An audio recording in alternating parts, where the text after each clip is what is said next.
I just realized that my mic was off. Okay, starting over. Start over. Anyway, as I was saying, well, I guess I can say this whole thing all over again. Hold on here.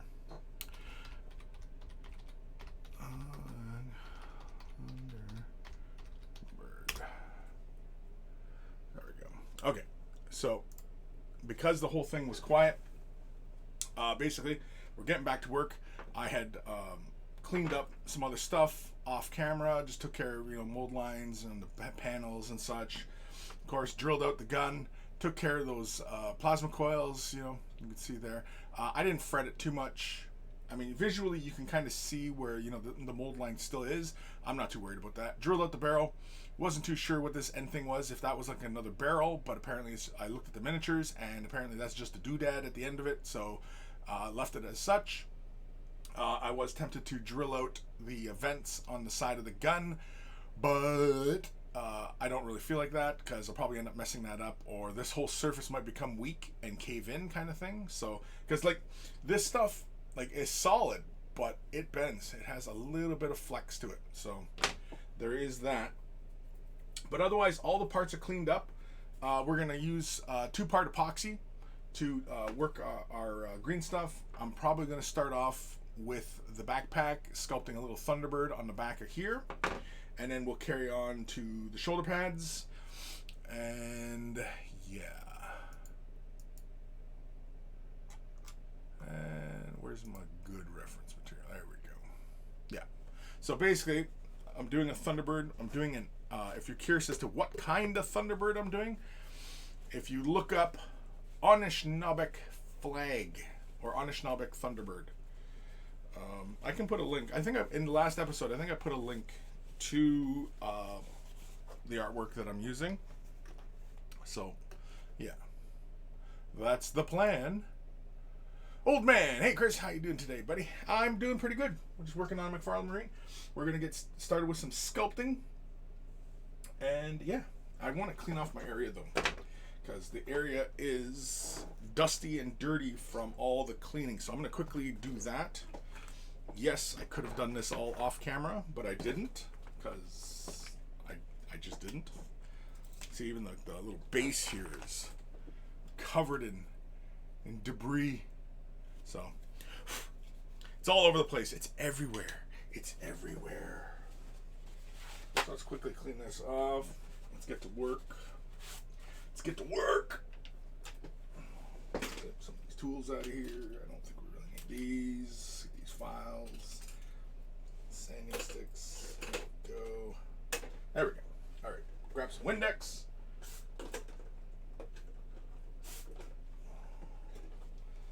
And give this a quick wipe down just to pull the debris off. Now, reason I'm cleaning my area is because while working with the Neatite, I don't really want any of these little particles of plastic and what have you getting caught in and then giving me little chunks, especially if I'm going to do a little bit of fine work.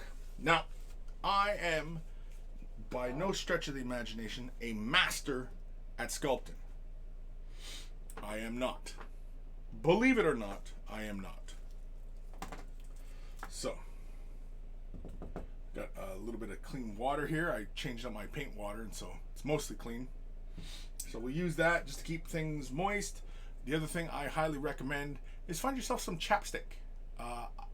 In my experience, it's one of the better tools to use to keep your tools moist and keep the green stuff flowing properly and not getting everywhere. So the plan with this figure is I am going to paint it in a similar fashion that I had done with the Adeptus Sororitas. Now, if you don't remember what I did for that, you can always check those videos out. But otherwise, yeah. I don't really need my paint and rag, but I don't know, it's a force of habit to have something to wipe my hands off on.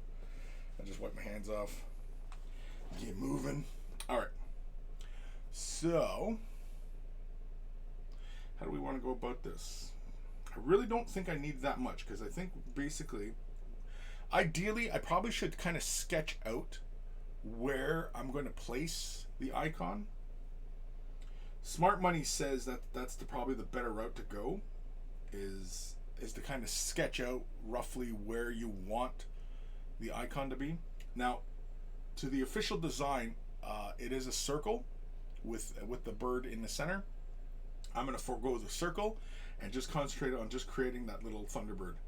Now, I think basically I only want him to extend like that far. His wings will only extend about that far, and he'll occupy probably a few millimeters in from these little bolts or whatever the hell they are. I don't know what they are, but yeah, that's what we're doing. All right, let's get our green stuff ready. Boom, boom, boom, boom. What's over here?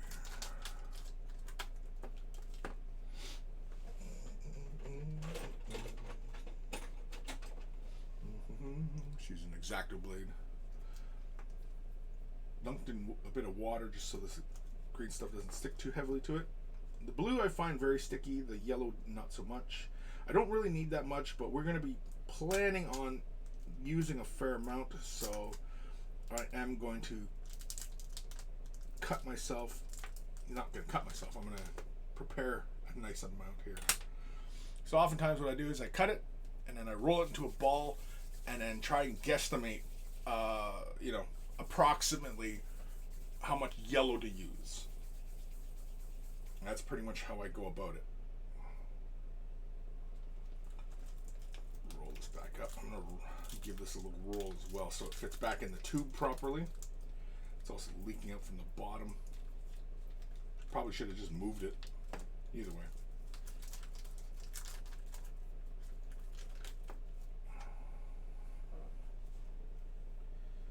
Let's give it a wipe down.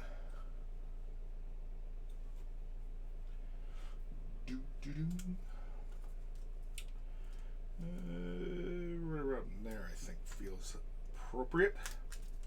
Maybe a little less. Yeah, let's go a little bit less. Hopefully this is close to the right amount. I don't think so. I think it's a little too big. But let's see. Let's roll it into a ball. Maybe not. It's a little bit more yellow. Let's shave it off. When you're dealing with this stuff, you really want to try and stay kind of 1-to-1. So I'm gonna take off about that much. Put that right back there until we need it later. Roll this out again. Again, it's not like it's, you have to stay within that ratio. But if you've ever had green stuff, yeah, those feel about the same now. They don't really have the same weight, so it's really just more or less volume that you're concerning yourself with.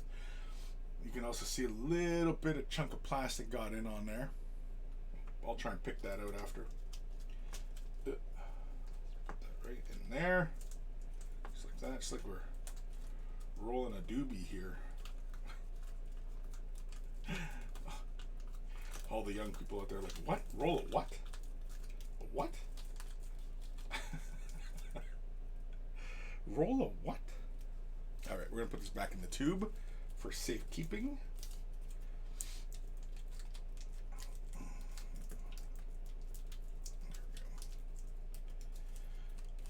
There.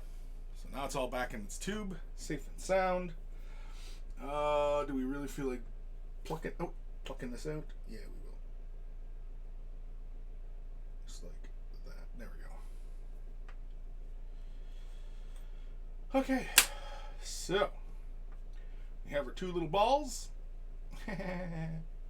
and we are going to wet our hands as we mix this. Give it a thorough mixing, and then we will tear off a little chunk and begin sculpting our icon. To get our icon sculpted, I'm probably going to need, let me see, I'm going to have to look at my assortment of implements here. I'm gonna need the default, I think. Yeah, the default's gonna be a good one.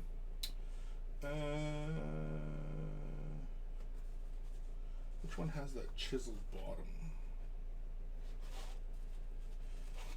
No. No. That's not bad. There's one that I'm looking for. It's got like a kind of a flatter bottom. Oh, yeah. Here, I think this is it. Right here. Yeah. It's pretty decent right there. We'll use those two initially. We will use more as we get further along. And yeah, and of course, like I said, we have our chapstick to help keep our tool lubricated as we work the green stuff. This, picking this tip up a long time ago, when dealing with green stuff, pretty much, changed my outlook on using green stuff for conversions and things like that. Way back in the day, I was not very good at it. I knew to keep the tool moist, but it was just such a pain. When you're simply just using water, or even the other one was back in the day, everybody used to use saliva, and I was never really a big fan of that one either. So, yeah. Weight of the brush, weight of the plush. You are so soft. Weight of the plush. I get it. I get jokes. All right, we're mixing the green stuff here. Let's go. So basically what I like to do is get my fingers a little bit wet. I just put it in some water, get my hands a little bit moist, just like so. Just so my fingers and such don't stick to the green stuff as it mixes. And then I begin folding it and kneading it together. So like so. And then I just fold it over,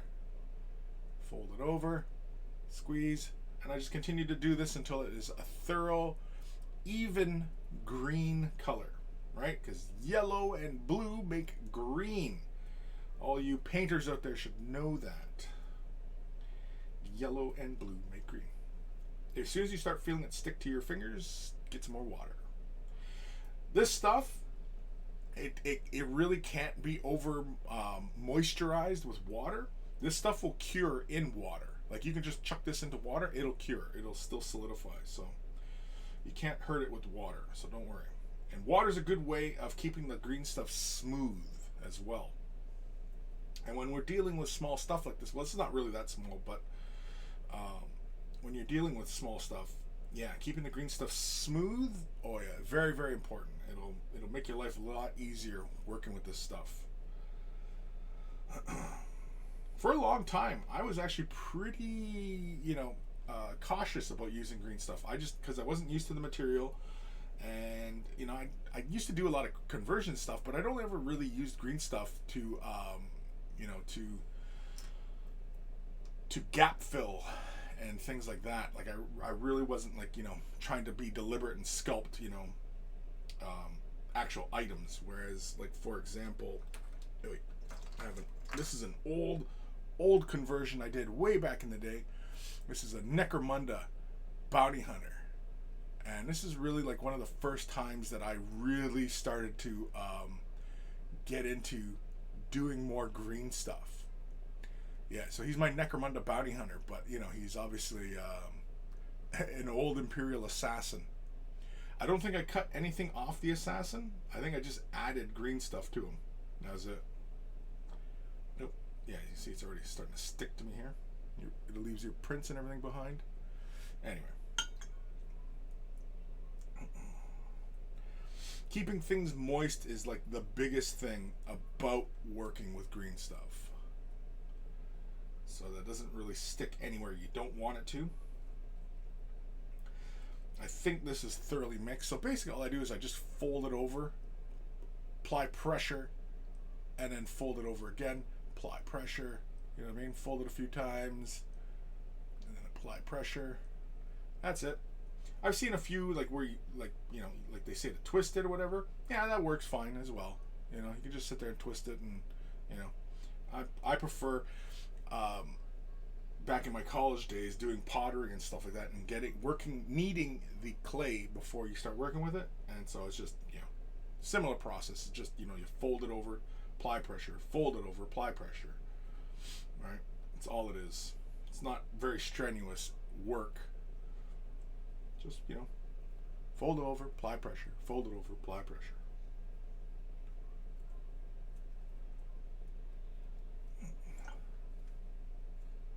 Getting water everywhere. Get it off the table. Let's move the light a little bit here. There we go. Make it nice and bright. Alright. So, have reference material in front. How do I want to go about this? That's the hard part. I have sculpted icons in the past, but usually it's just a lot of kind of back and forth. Sorry, also the other thing I do is I'll take a bit of water and I'll apply it to the surface, and then I'll sit the green stuff in that. And that's just to prevent it from sticking to whatever surface I'm working on. Oh. Hey, Kim. What's happening?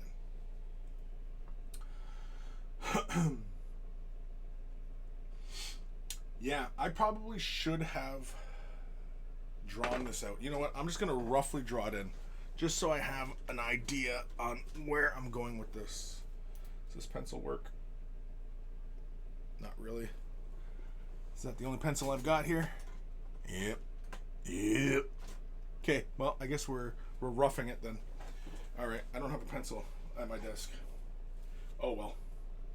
Not gonna worry about it. Okay. I know pretty much where I want to place it. Like right inside the thumbs there. And then of course right around there as well.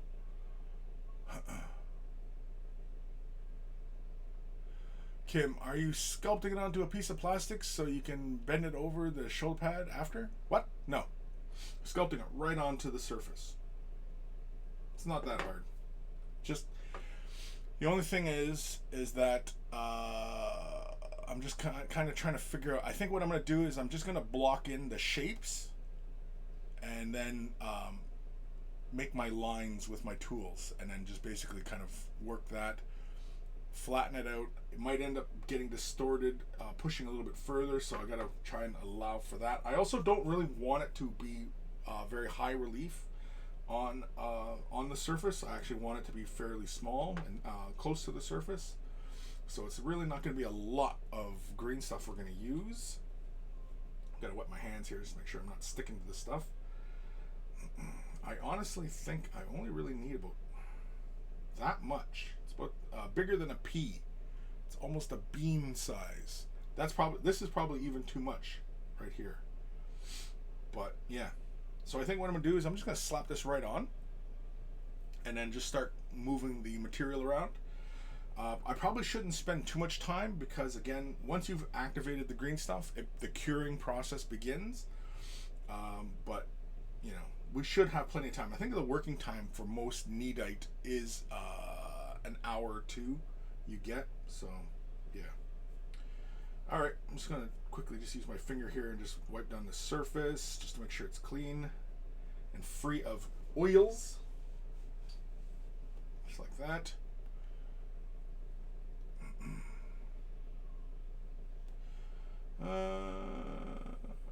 Yeah, I think that's basically what I'm doing. I'm just going to move it around the surface. So I'll slap it right there. Yeah, it's already quite a bit, but as we're working it, we should be able to just pull pieces off. So yeah. All right. Let's get my chapstick out. Let's use this tool for now. We just need to kind of block in the shape at the moment. In my experience, having too much chapstick on your tool, not a bad thing. Doesn't really hurt the process at all. But yeah. Yeah, this is probably way more material than I need, so I am going to have to pull a lot of it off, because I do not, like, you can already see like how raised that is off that surface. I mean, it's going to get smaller as we work the material around, but yeah. And as soon as you feel your tool sticking to the green stuff, that's when it's time to add some more chapstick. Now, most chapsticks, they're a paraffin wax product. They're a beeswax product, so it's not like you're working with any kind of hazardous material other than the needite, really. Yeah, I think that's really where we're gonna go. So basically, I can begin visualizing where I want this to go. I want the head come up here. Wing to extend down this way. The tail can come out that far. Yeah. This is way more material than I needed. That's okay. But this is roughly the bounds. Hopefully we can stay within this boundary. And yeah.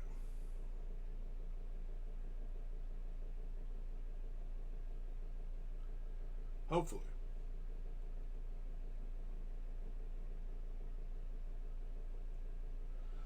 All right.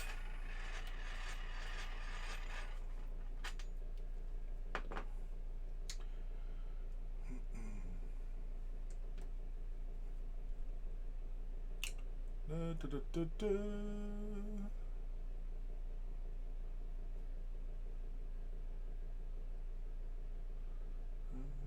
Let's see here.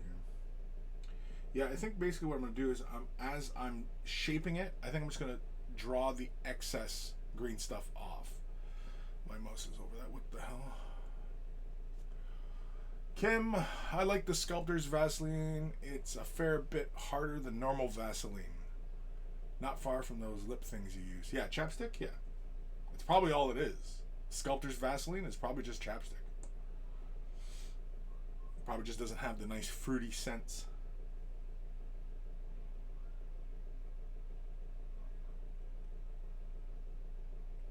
Yeah. Yeah, we can't really dawdle here, so carve in like that.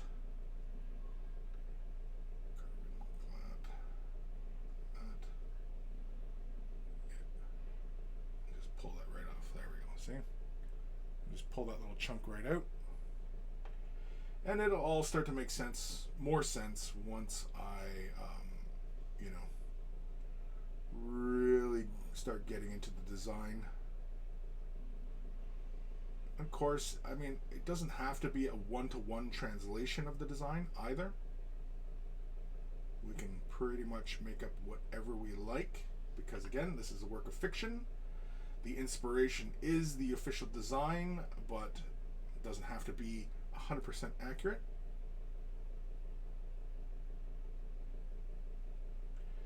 In fact, let's keep things pretty simple here and just start smoothing out some of this area.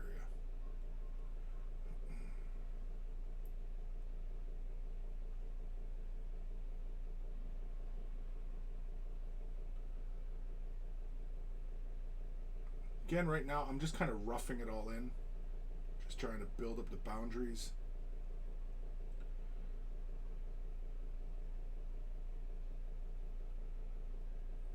Yeah, because I think that head is just a little bit too big right now. So, yeah. Yeah, definitely that head's got to come down about half that, really. So, I'm going to pull the beak off. Pull that right off. Oh, didn't get it. There we go. And in fact, we'll pull some of the top of the head off as well. So again, it doesn't really need to be that big. And once we start moving more and more material around, yeah.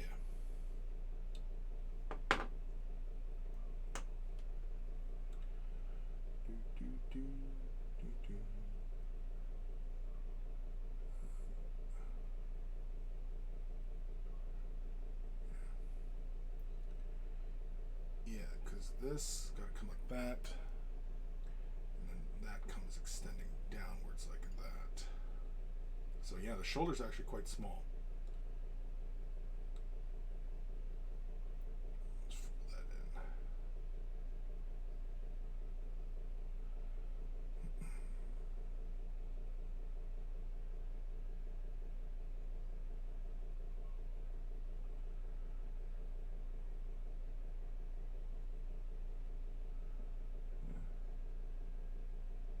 Yeah, we should be able to do this no problem. Just got to quit dawdling and just start laying this on the surface properly. So that little shoulder should come like that. That little shoulder should come back like that. Again, because I have so much material down, we have a lot of wiggle room as far as what we can pull off the initial design here.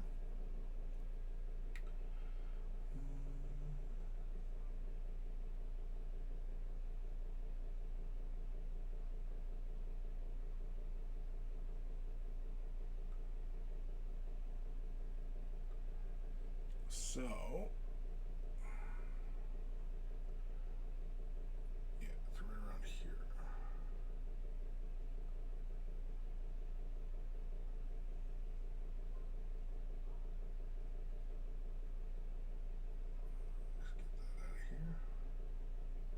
That.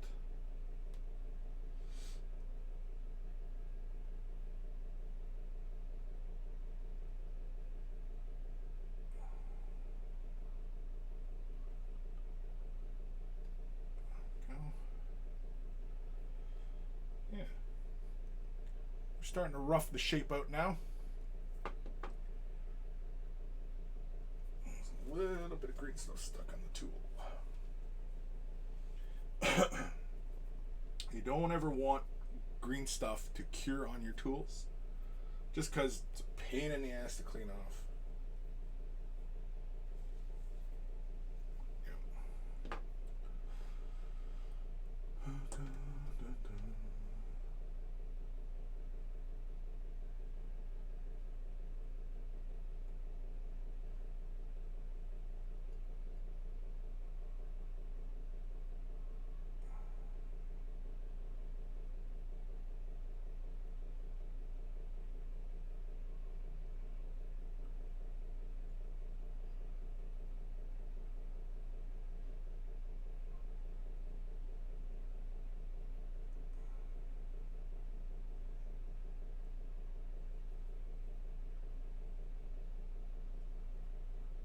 Some of this extra material away.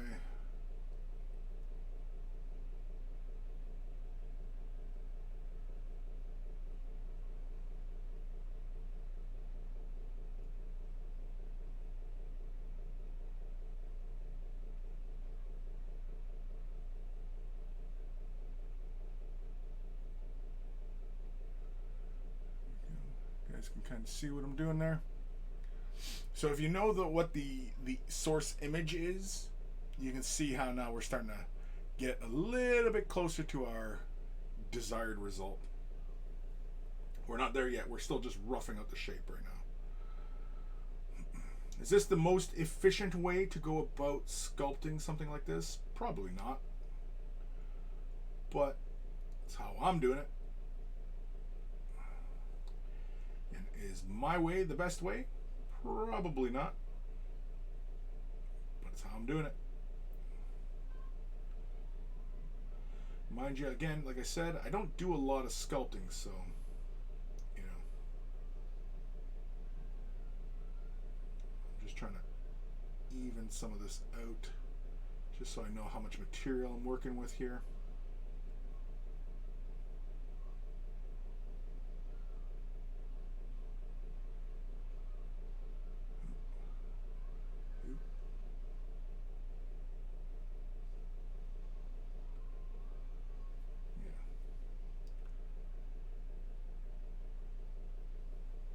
We're getting there. We're not there, but we're getting there. Some chunks of green stuff. In fact, I probably should switch from this rounded tool, Switch to my straighter tool here, which is this little feller. It's got more of a diamond pattern at the end. That's probably going to serve us a little bit better. So we'll use this just to flatten out our straight edges. Now, thankfully, the icon itself has a lot of straight lines. In fact, other than the ring, it pretty much is a bunch of straight lines. So that's actually going to work well for us. Sorry, I'm just making sure that all facets of the tool are touched by the chapstick.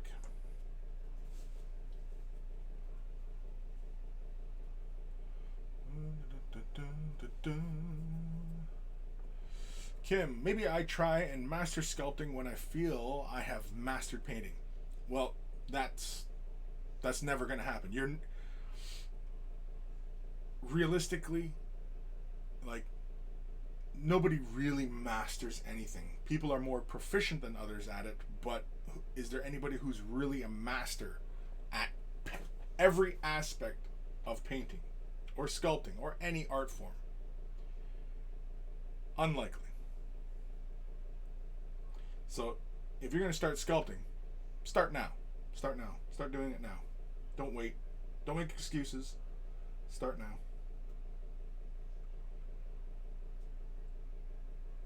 That kind of idea that, yeah, well, I'll wait until this time or this time, yeah, that just kind of leads you into trouble, disappointment, you know?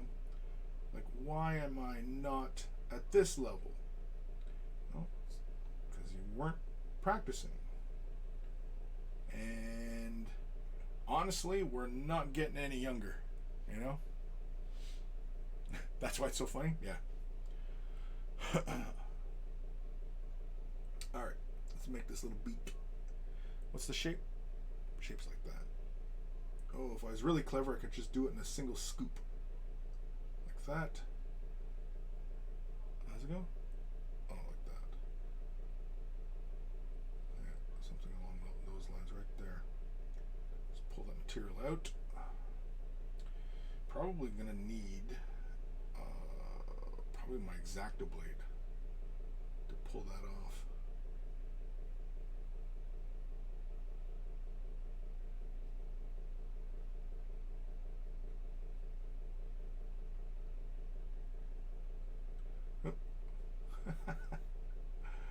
I destroyed the head. There we go. Just did all that work just to get that little head to appear, and I ended up destroying what I just did.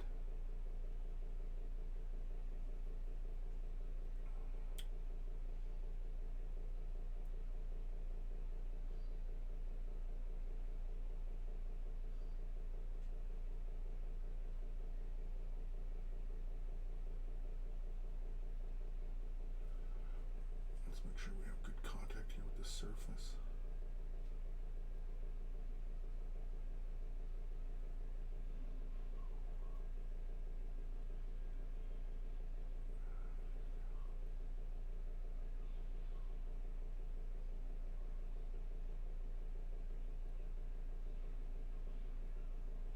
Off.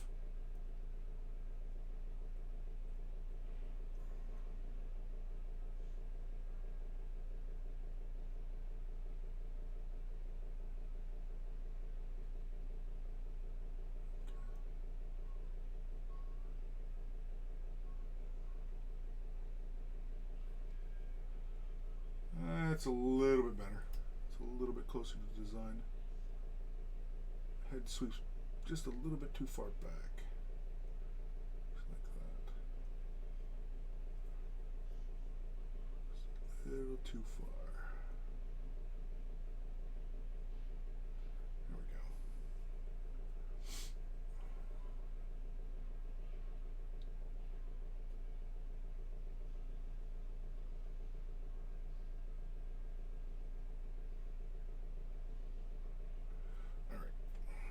These wings don't extend all this way out, so I'm going to chop those off. Let's grab a little more green stuff, or chapstick, green stuff, and I'm going to chop them off right at that angle, right close to the tip, just right there. Bang. Okay. And bang, right there. Clean this little bit of green stuff. Just make sure it's all nice and smooshed. There we go.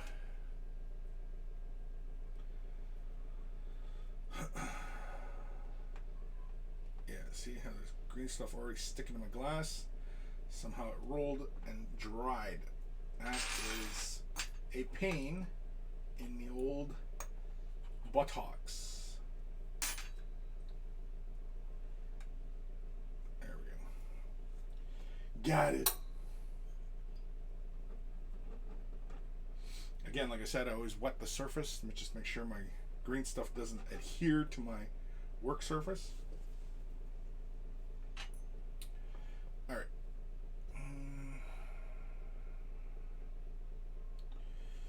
So, I'm doing the legs just like that and like that, and that's gone. Probably chop that off. Chop that off. Straighten that line up a little bit. Now these lines will probably get messed up anyway later on, but whatever.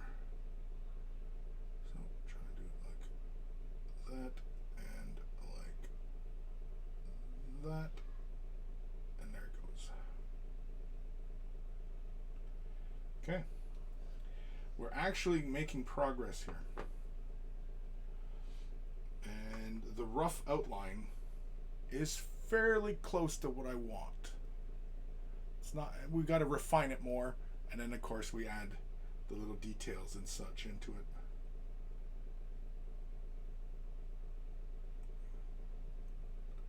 But otherwise, yeah, let's just refine these up a bit. Not make them look so jagged and crazy. Also not so huge.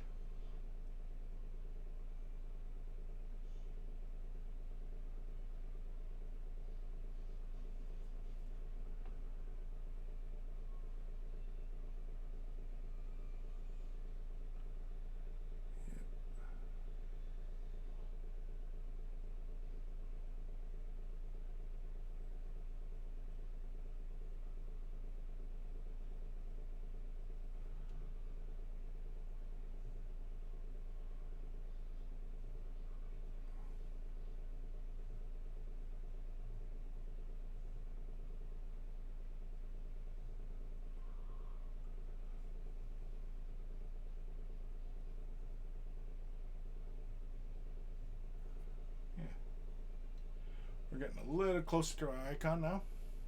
Just a little bit.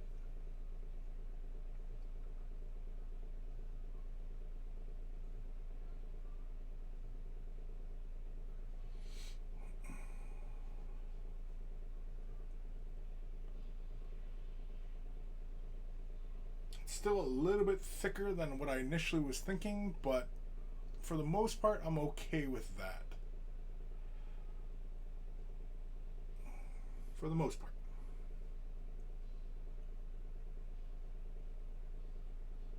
Not 100% okay with it, but for the moment I'm okay with it.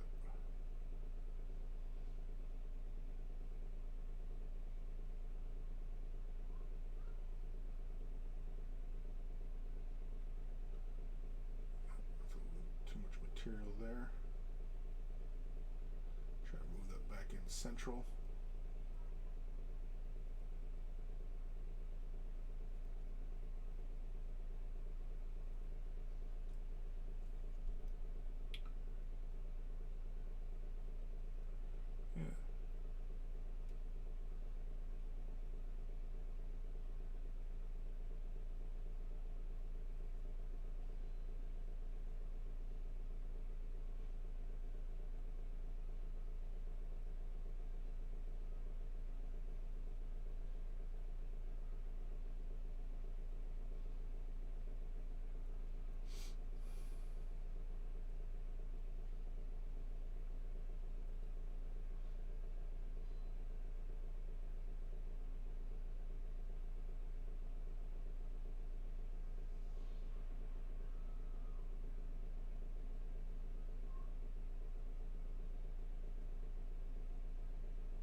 is extended a little further than I wanted, because initially I was talking about how I didn't really want to get this close to the bolts, whereas this wing is not that far.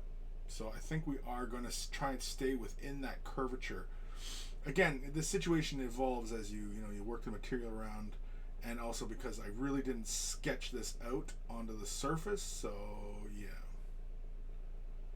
it gives us a little bit more room to move the putty around, which is fine.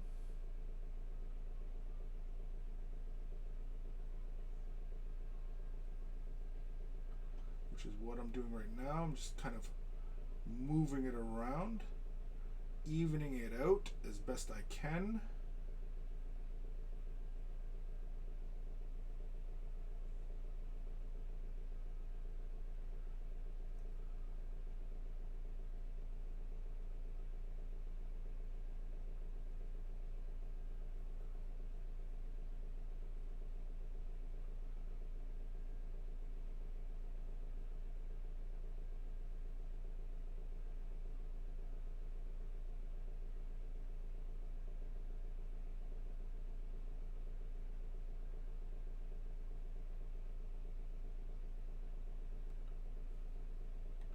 I'm also just trying to keep the lines pretty straight, because this material is kind of soft. Not kind of, but very soft.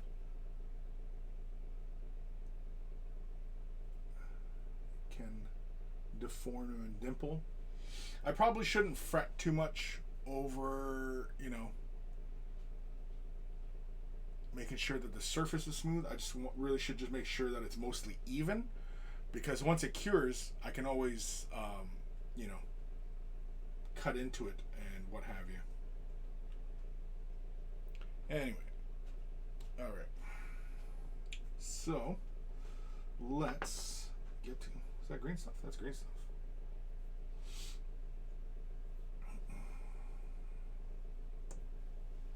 Let's get into creating some of the details here.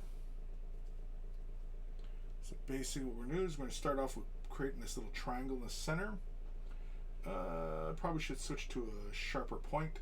Yeah, we'll do that. We'll switch to a sharper point. So that one's like, it's good, but it's not, it's not that good.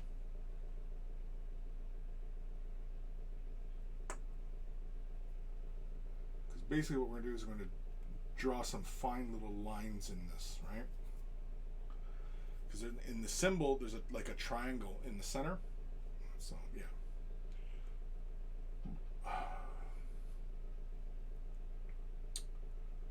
So, something like, right, like that. And that.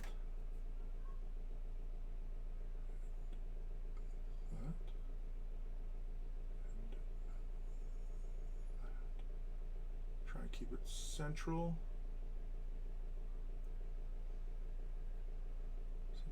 Those lines right there.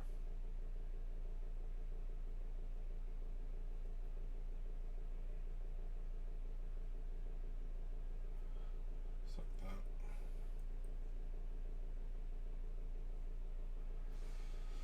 Okay. Next, let's make the indication of the feathers in the wings.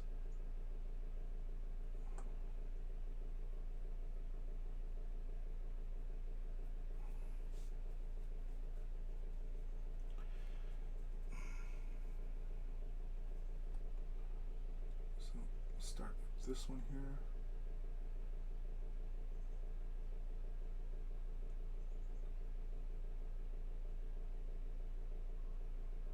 Like that.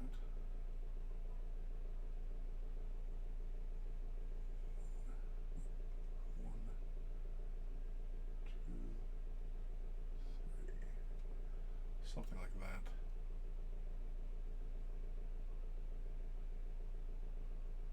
You can see that realistically I should have probably moved the whole icon up further, because now I'm running out of room for the tail.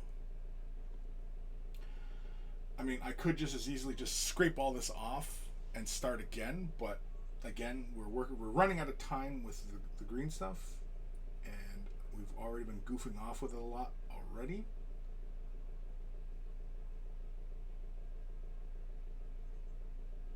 realistically, it's just about adjusting the scale of the details now.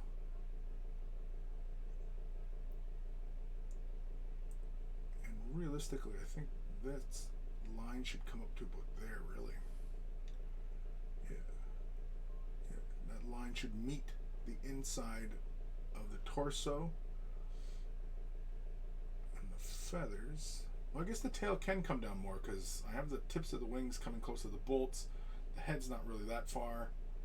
But yeah. Alright, we'll do it that way then. I'm going to push more material downwards. Oops.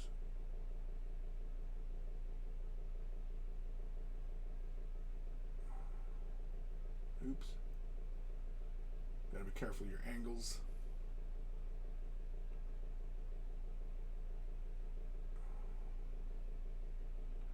Try and preserve those straight lines. The angles. These are little legs, so realistically these should be separate like that. His little feet. Something like that. See, so now the icon itself is pretty much almost all there, other than there's this one little triangular shape in the tail. But otherwise, a majority of the form is there now. So now again, it's just more refining.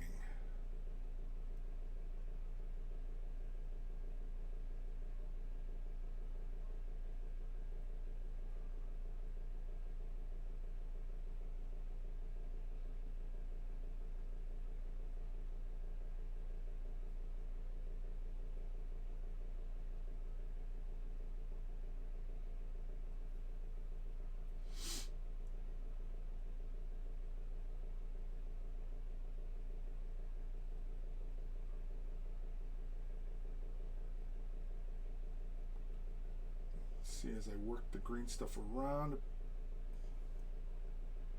changes some of the shape.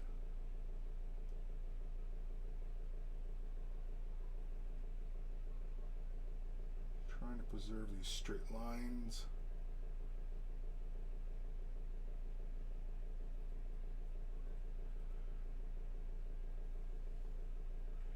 Wait.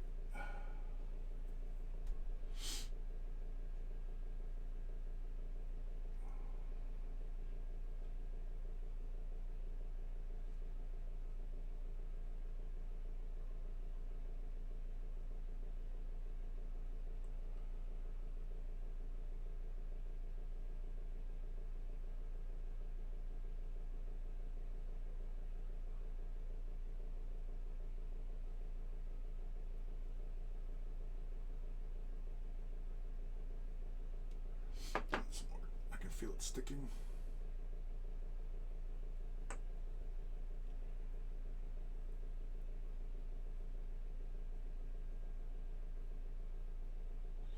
Just coating again, putting another layer of chapstick on the tool. I wipe the excess off on my rag.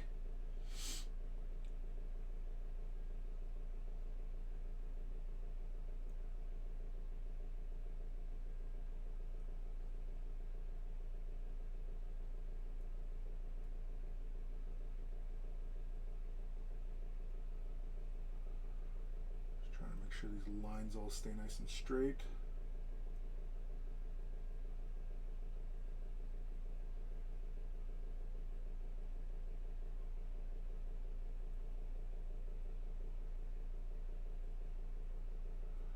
You know, that's not too bad, all things considered.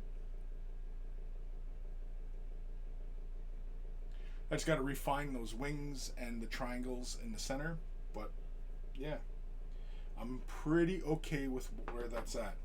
Now, if you're wondering what the hell I'm sculpting, let's see here. Can I put a link up for you guys? Yes, I can.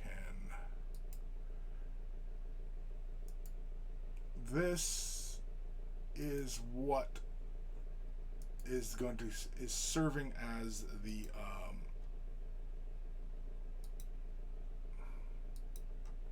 are you serious? I can't. Let's go do. right?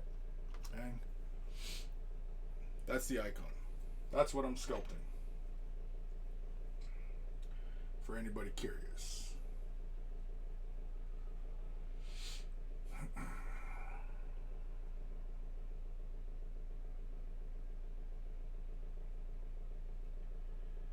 just going to work these lines a little deeper into the surface.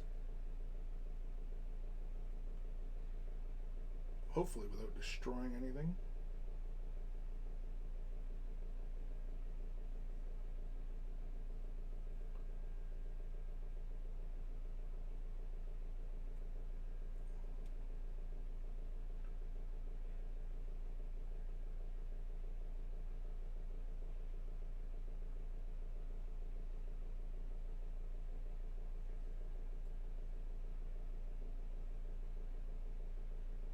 Smoothing out the overall surface at the moment.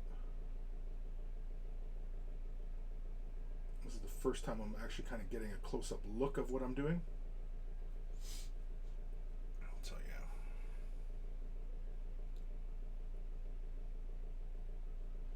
Don't worry, I kind of like smushed out some of the lines in the wings.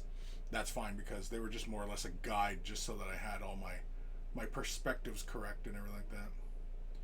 Now we're going to continue on. Let's get a little more chapstick here. I'm just going to put it on my finger here. Yeah. That's a little bit better.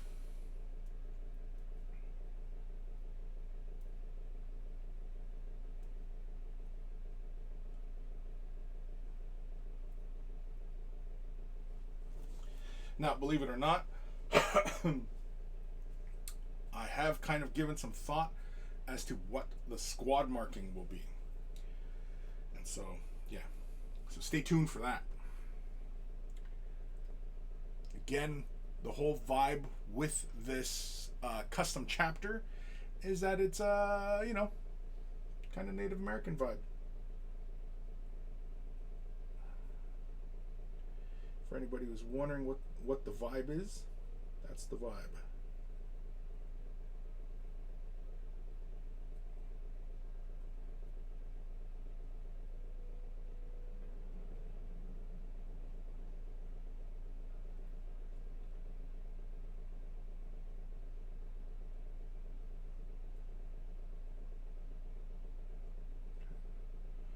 I'm just cleaning up some of these edges here. And basically I'm applying a bit of pressure onto the green stuff so it makes sure that it adheres to the surface of the figure. So that's all I'm doing right now. It's kind of like chopping the excess away. But yeah. Just trying to define those shapes a little bit sharper. I suppose I could have probably used something like Milliput. From what I understand, Milliput retains very hard edges, which, you know, maybe next time, but yeah.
Trying to smooth out edges so that it all feels like the same height on the surface, so we get some uniformity.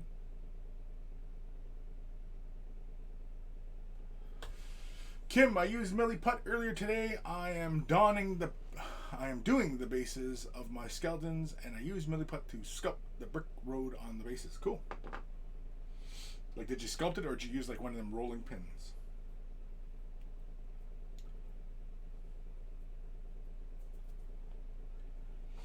Sculpting bricks should be pretty straightforward, although it gives you some freedom to, like, create some organic shapes, kind of like, was it cobblestones and such? It was rolling pin, yeah, okay, yeah. No, those rolling pins, I do like those rolling pins from Green Stuff World. I do like those.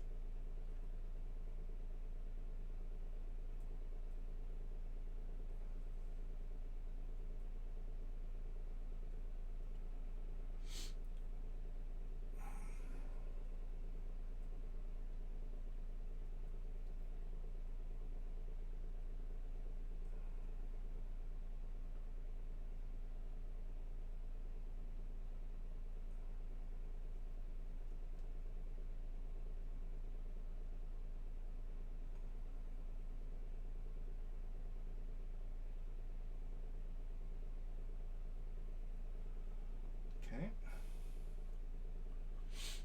Yeah. All right, I think it's time to stop pussyfooting around and make those wings happen.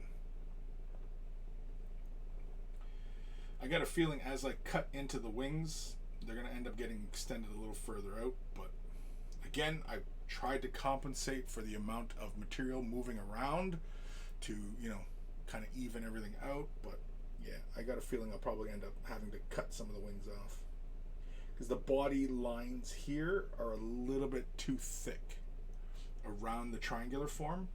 So in actuality, I probably should cut inside from these lines, make the walls of this center a little thinner. But yeah.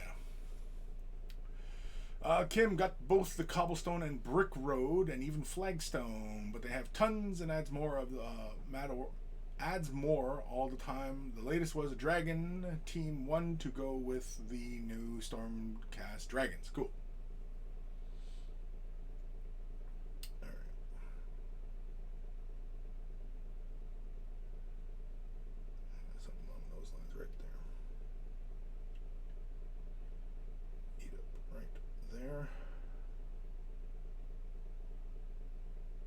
Realistically, this should be just as straight. Oh, screwed that up. Straightforward as just simply laying the tool down, but yeah, I can feel that wing moving.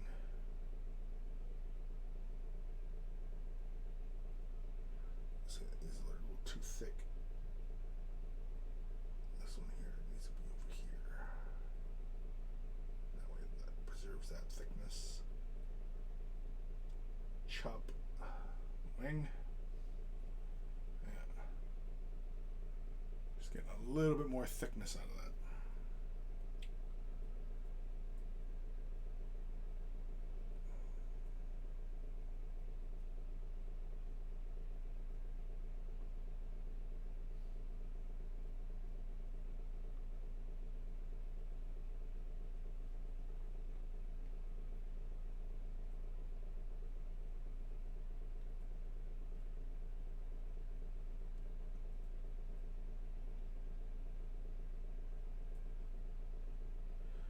Got this groove right in that feather right there. It's gonna piss me off, I know. I'm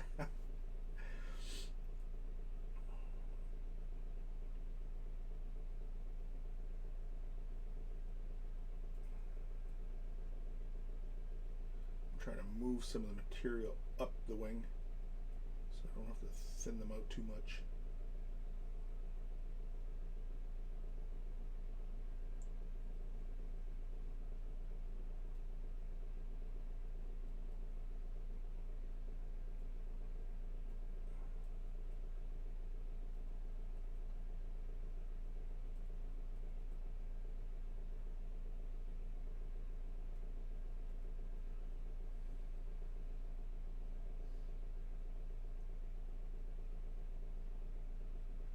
That's not bad.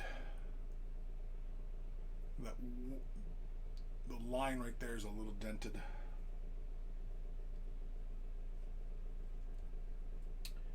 So, or at least that's the way it looks. Might be just the way the light's playing on it.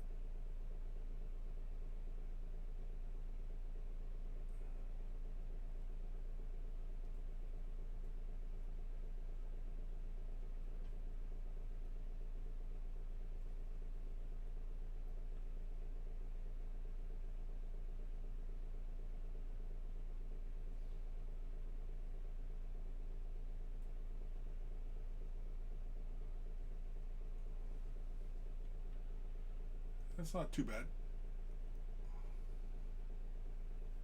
Again, I am no master sculptor. Not by any stretch of the imagination.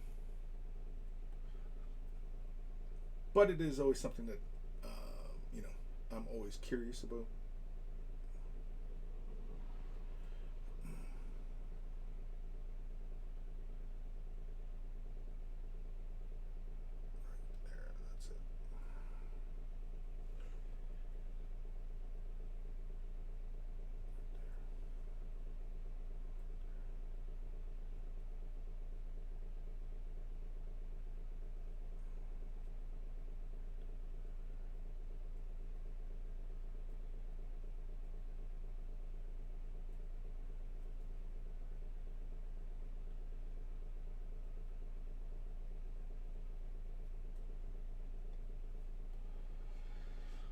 That's not bad.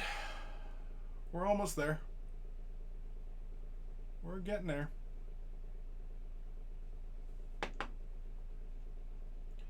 We are getting there. I got little doodads, green stuff in my chapstick here. Actually, you know what? I'm going to use chapstick on the table. Yeah, this is already sticking again. I'm going to use chapstick right on the table. This son of a bitch shouldn't move now. Shouldn't. It might. But it shouldn't. But it might. But it shouldn't. Alright. Next wing. Yeah, I'm mostly okay with that. For my abilities as a sculptor, I am okay with that. And like I said, I am not a sculptor. Yeah, I'm okay with that. And thankfully we got a little bit more wiggle room so that as the material moves, we can get a little closer to this side.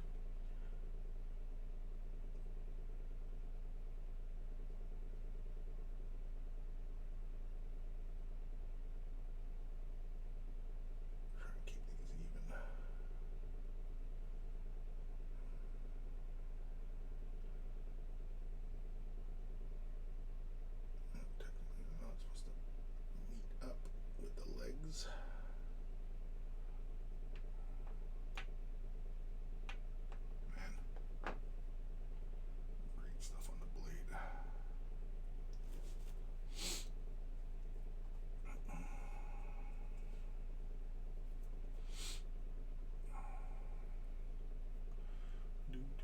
Holy camoly, it's already an hour and 8?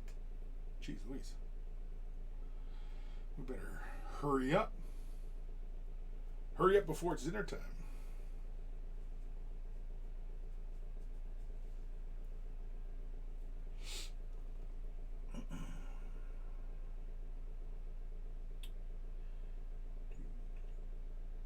Yeah, actually, this is going to come more like this kind of angle.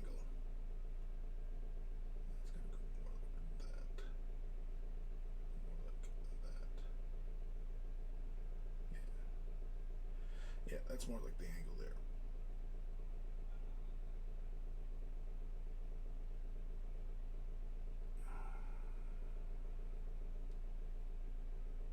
Just trying to keep it all symmetrical. That's not too bad. It's pretty close to the original design, no? What do you guys think? Are we pretty close to the source material?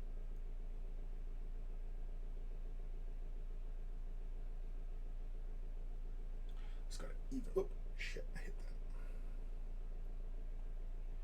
Just gotta even up these lines here a bit.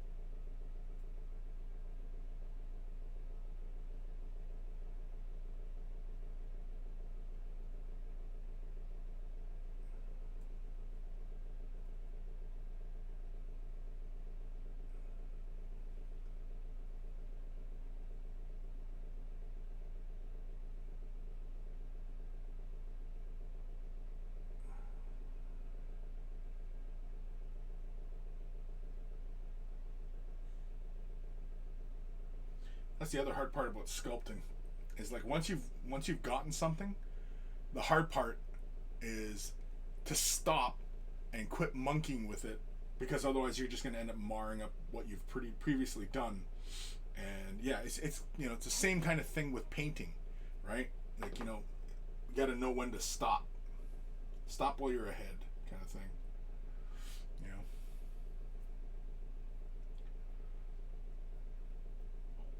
You may or may not notice that I put a lot of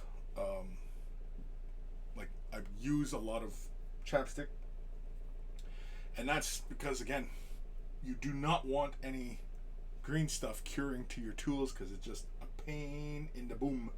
It's a pain right in the ass, is what I'm saying. Just gonna try and even out these surfaces here. Again, because I'm most likely gonna sand this and smooth this overall top surface out, I'm not too concerned with, you know, making sure that the overall top surface is super smooth. But yeah, Kim, yeah, it looks great, thank you. Yeah, I'm mostly pleased with where it's at right now. Mostly. I mean, honestly, I do wish I was more proficient in green stuff, that I could just kind of quickly hammer this out and, you know, move on, right? But I am not. So here we are. Anyway, I just want to get some of these interior lines a little smoother. Again, you got to be careful overworking it, you know when to stop. You got to know when to hold them. You got to know when to fold them. I should make myself laugh. I end up dropping this and smushing the whole thing. Oh man.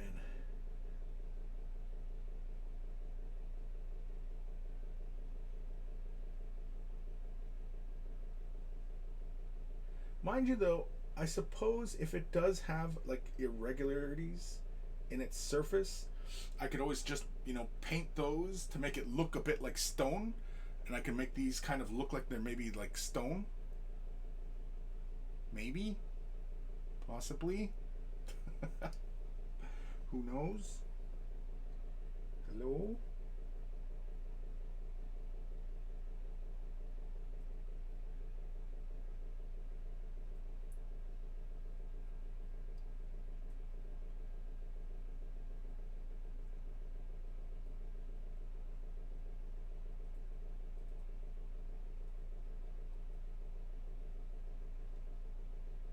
Smoothing out the surface again.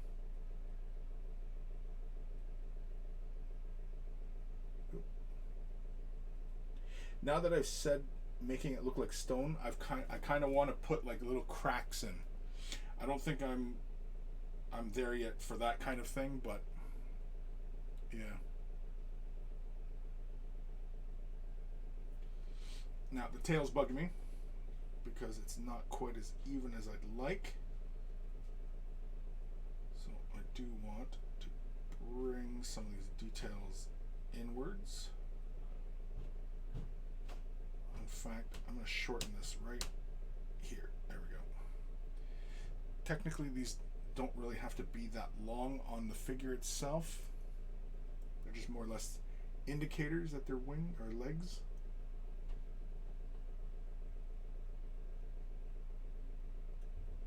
Just like that. Yeah, that actually looks a little bit better. You don't have to extend out quite as far, but yeah.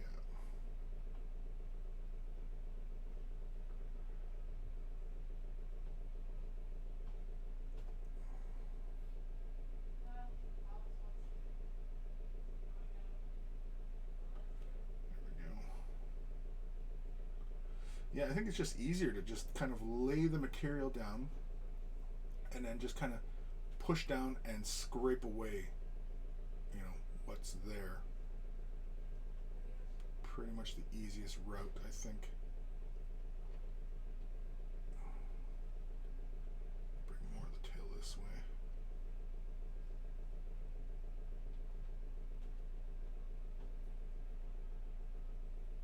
Make that line a little bit longer.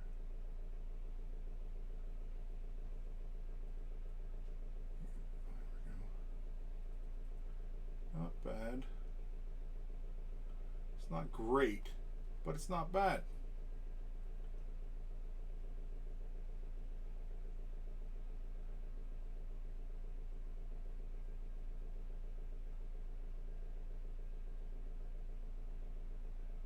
Just smoothing out the surface.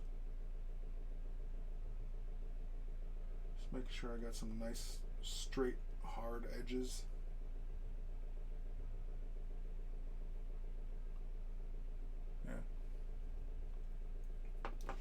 Next, we're going to finish off that tail, and then I think that we'll call this icon done.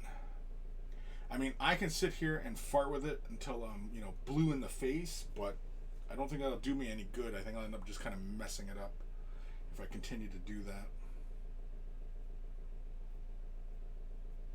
So again, it's kind of, you know, stop while you're ahead kind of thing, right?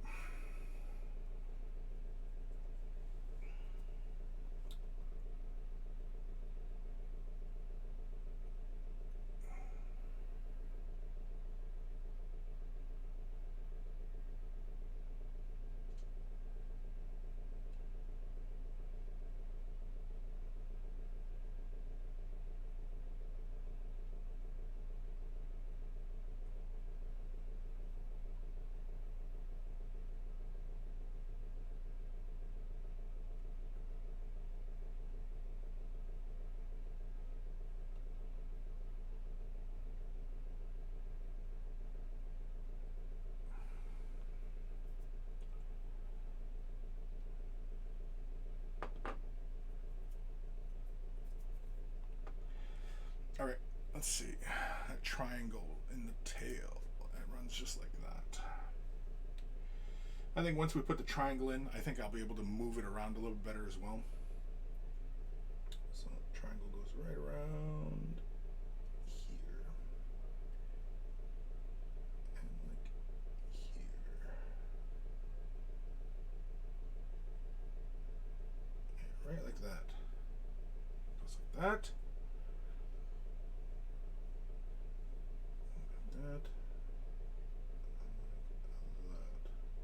It's just a small, oh, messed that up. It's just a small little triangle. It's more like a V, I guess. It's not really a full, complete triangle, not like the center.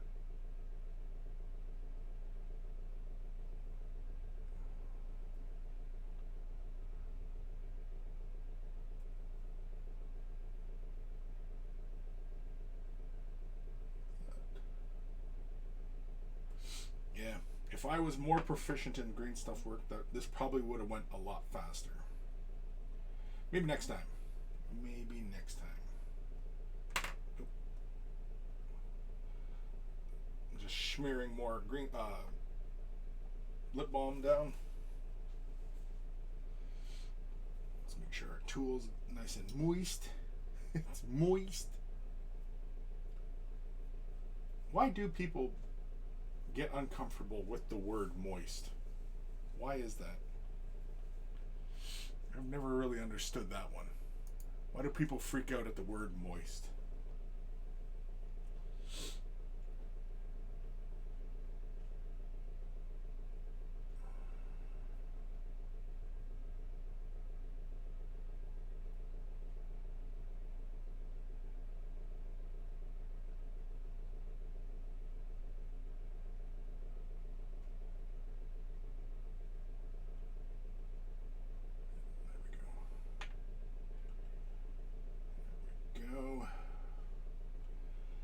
It's all coming up Millhouse now.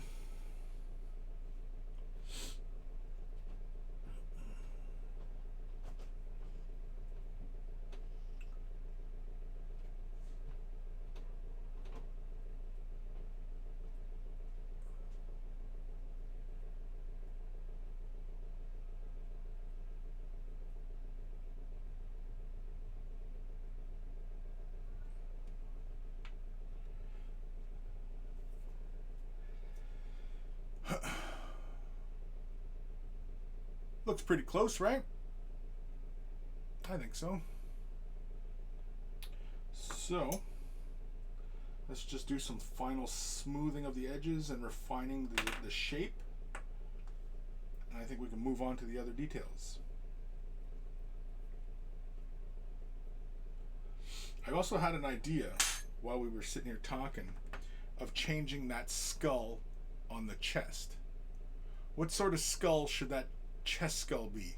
Because I'll probably just sculpt one right on top of it. I don't think I need to clear that off. What sort of skull? Because like Space Wolves, they end up having like probably like a wolf skull there.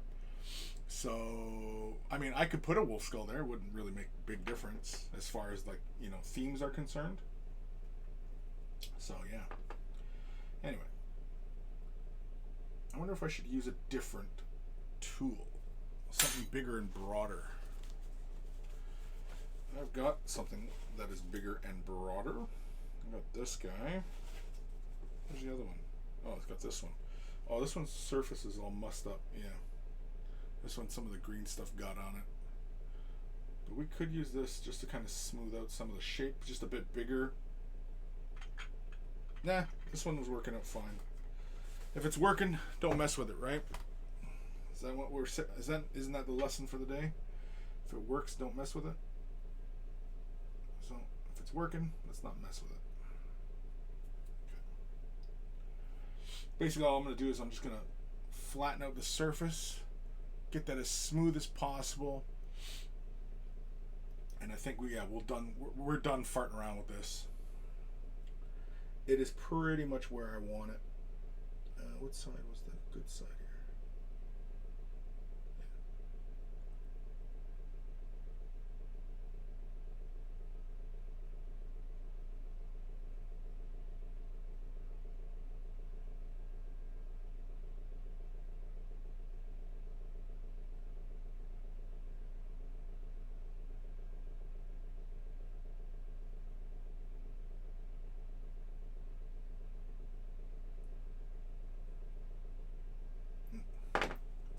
As soon as you start to feel any kind of pulling on the surface, yeah, immediately stop and re-moisturize your tool.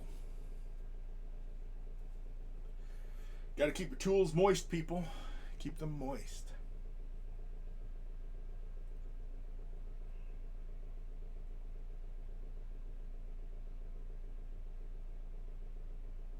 Now all I'm doing is I'm just gently running the tool over the surface just to flatten it out.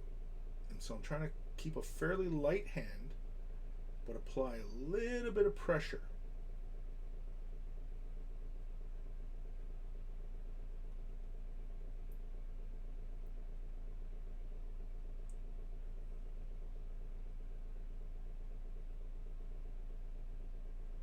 This also affords the opportunity to kind of help move some things around. Like you can see how this wing now feels like it's a little bit longer, but it feels a little bit more even. Right? So, yeah. I'm not crazy about how this tail keeps kind of flaring like this.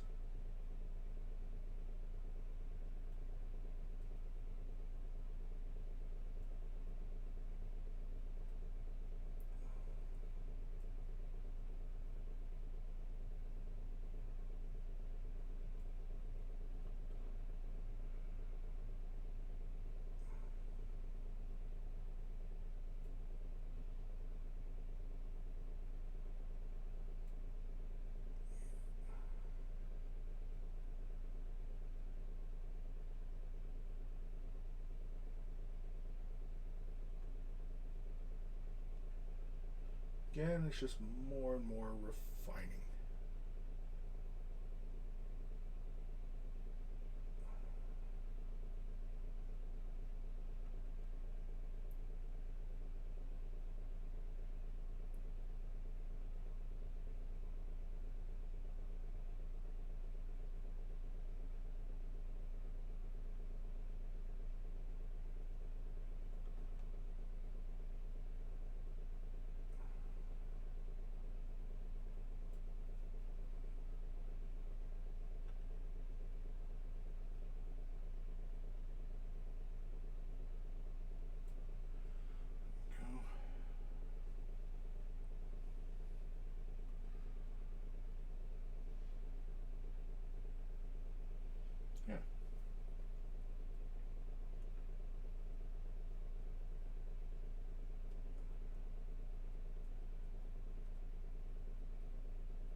Again, it's just all about refining those shapes.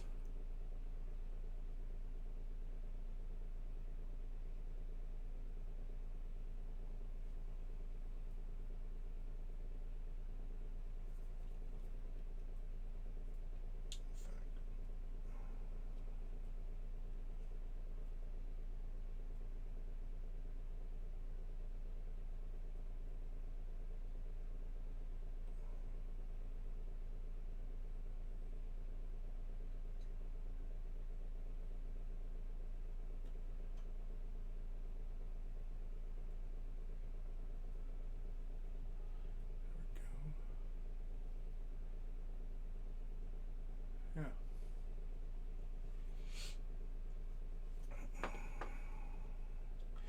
This has taken a lot longer than I thought it would. Just, you know, sculpting this one icon. But yeah, because I kind of figured I would be able to just kind of move through it. But you know, I mean, like I was speculating, and you know, it's again, it's not often that I work with green stuff. So, you know, how would I know, right?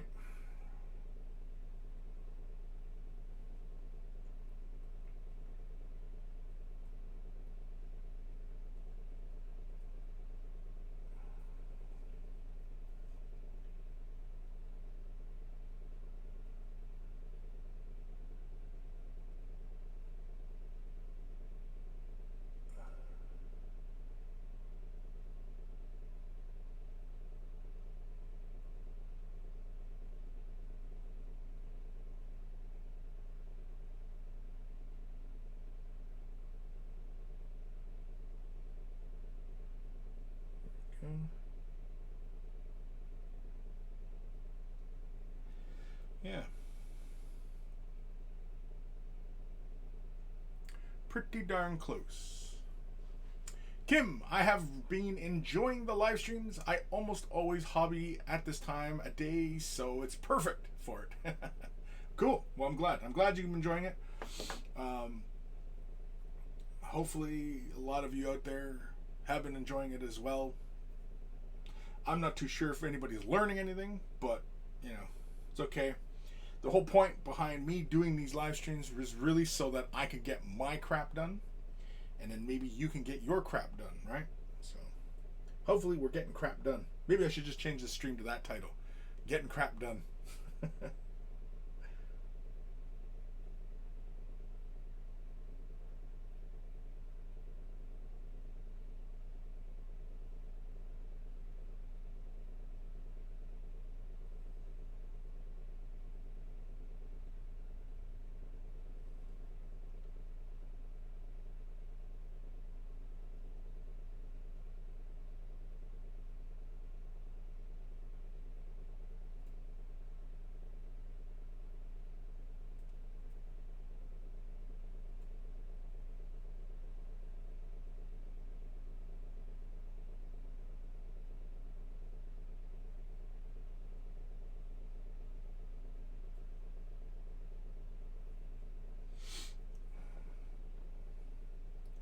Again, you run into that situation where it's like you gotta frickin' stop while you're ahead kind of thing, right? Because you keep playing with it, you're gonna end up just ruining it. And I'm getting close to that part of this where I'm still monkeying with stuff, and I'm gonna end up messing up something, and then I'm gonna end up getting really pissed off, and then, you know, smashing this probably.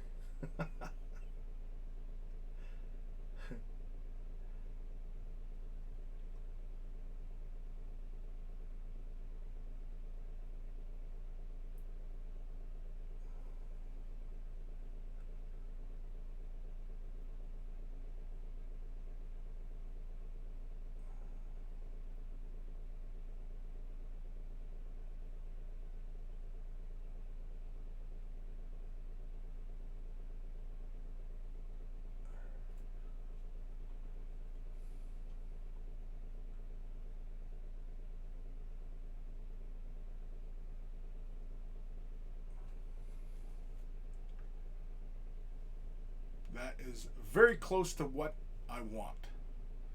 Is it perfect? No. But it's pretty darn close.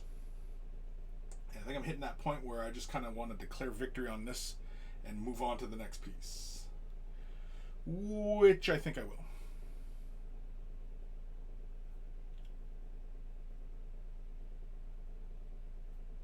So hopefully by the time we do another stream, these will be cured, and then we'll see how they turned out. They'll be fine. I mean, how they pretty much look. Now, I mean, we'll cover it when we get to when these things are fully cured. But yeah, to take care of any residual chapstick that we've used, we can just simply use a little bit of soap and water, and that'll just quickly pull that off.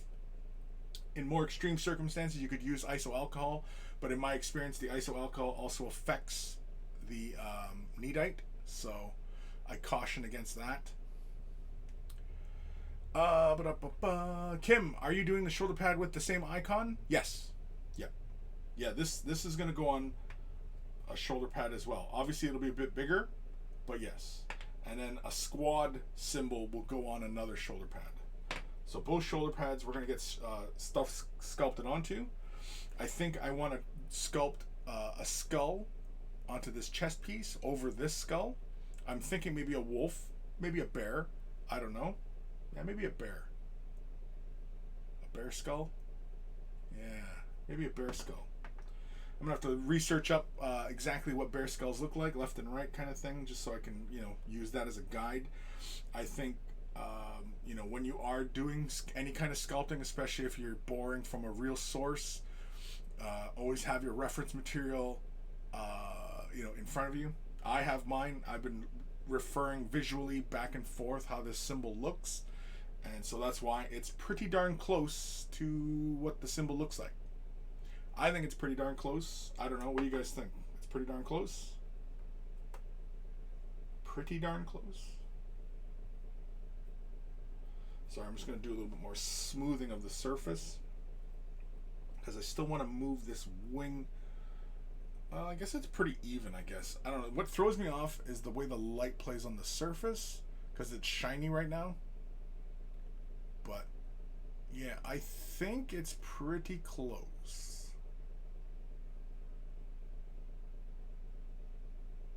I think so.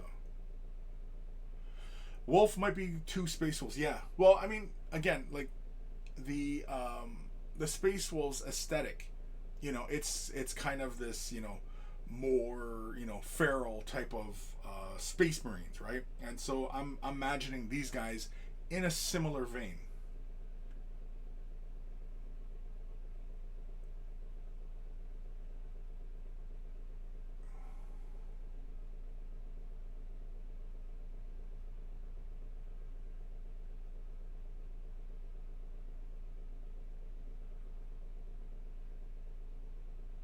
Sorry, when I go quiet, it's because I'm concentrating. I'm thinking real hard.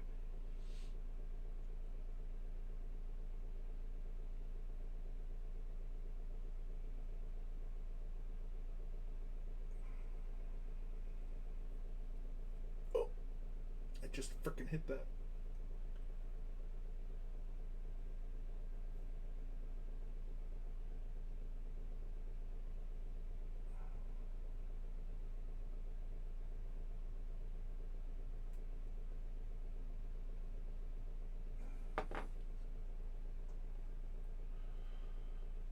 Bear sounds pretty awesome. Yeah, I think that's what I'll do. I'll look up bear skulls, and I'll have to get like a front and left or right, whatever side, right?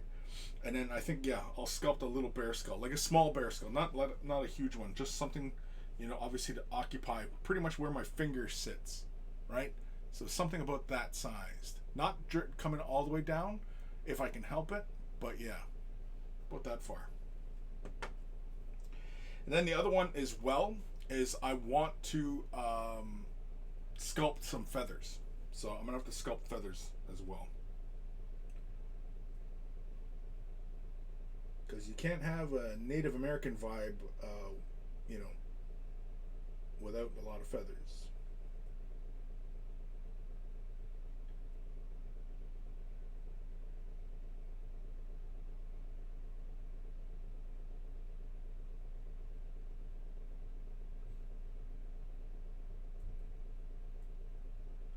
Yeah, the tail's a little uneven, but I think I'm just at the point now where I'm just going to declare victory and move on and not really fret about it.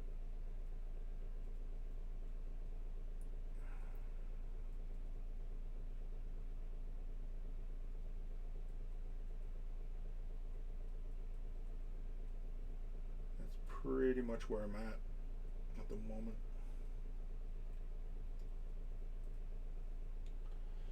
Like I said, it's not perfect, but, you know, gets the point across, right?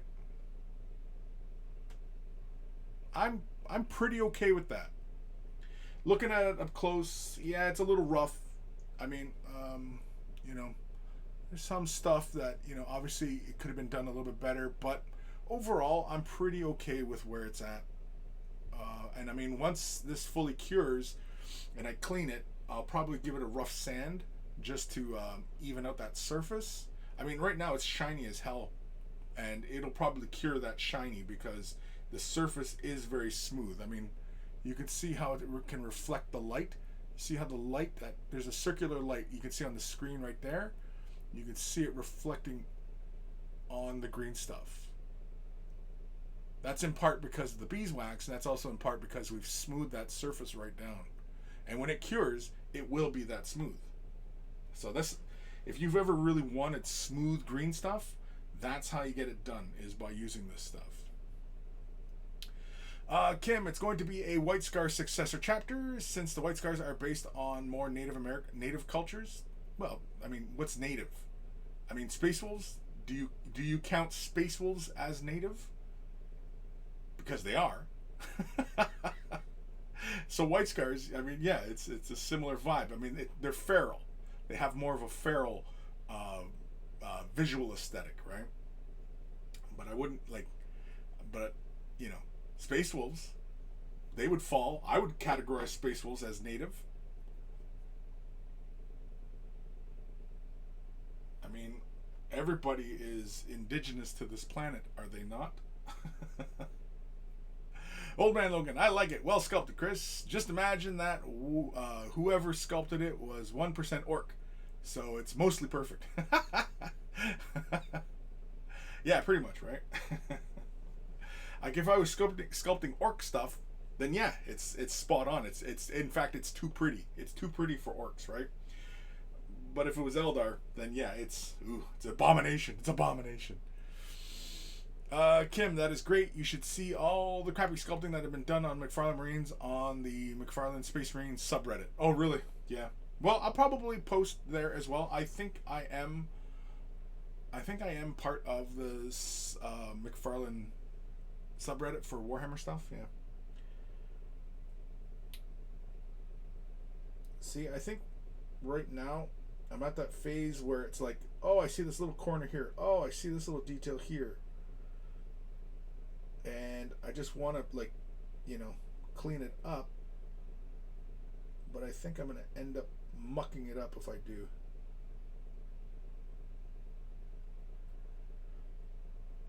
Also want to make sure I try and keep some of these edges as straight as possible.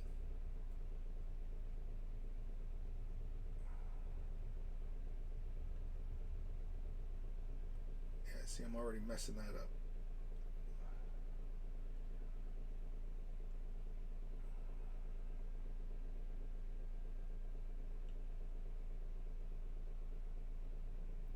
Yeah, see, you kind of have to just hit a point where you go, screw it, I'm done, right? And I think I'm there. I'm happy with where that's at right now. Greenleaf terrain. You do know the true indigenous race of 40k is Kroot. Everyone knows this. The Kroot are the indigenous of Warhammer 40k, yeah. Old Man Logan, anyone pre-ordered or planned on pre-ordering the 240 Bandai Space Marine Captain? Too rich for my blood. I know. I have not done it myself. I'm still very, very on the fence right now. I only have this week to put the order in if I'm going to buy one, because guaranteed whenever that does eventually, hit the shelves, that's easily going to be, you're going to have to spend $500 easy once it's aftermarket, right? So, do you really want it? I mean, at this point, I kind of do. And it is pricey, but, I mean, like, look at all the Games Workshop box sets that have been coming out. And everybody, when people are asking themselves, well, is it worth it? Well, worth is subjective. Worth is subjective. Because what's worth it to one person is not worth it to another person, right? And some people, when you see a lot of negativity, those people weren't going to buy it anyway. That was just the excuse for them to vocalize, oh, I'm not buying that, that's too expensive, right? But everybody else who's quiet, yeah, they've already put in their order. Everybody else has already put it in their order. And because it's made to order, I'm not too worried that I'm not going to get my opportunity. I just really have to kind of just man up and basically make my choice as far as whether or not I feel like spending that amount of money on it. So, yeah. But I mean, everybody who's bitching about, oh, it's too expensive, I'm not buying it, oh, it's crap, and you know what I mean? They weren't buying it anyway. They were very unlikely to buy it. And anybody who's making that claim, have they already bought Bandai Marines? Have they already purchased them? Because if they haven't, then yeah, they weren't going to do it anyway. So, it's the whole sour grapes thing, right? You remember sour grapes? Aesop's Fables? And if you don't remember it, well, I question your education. I guess the quality of your education. I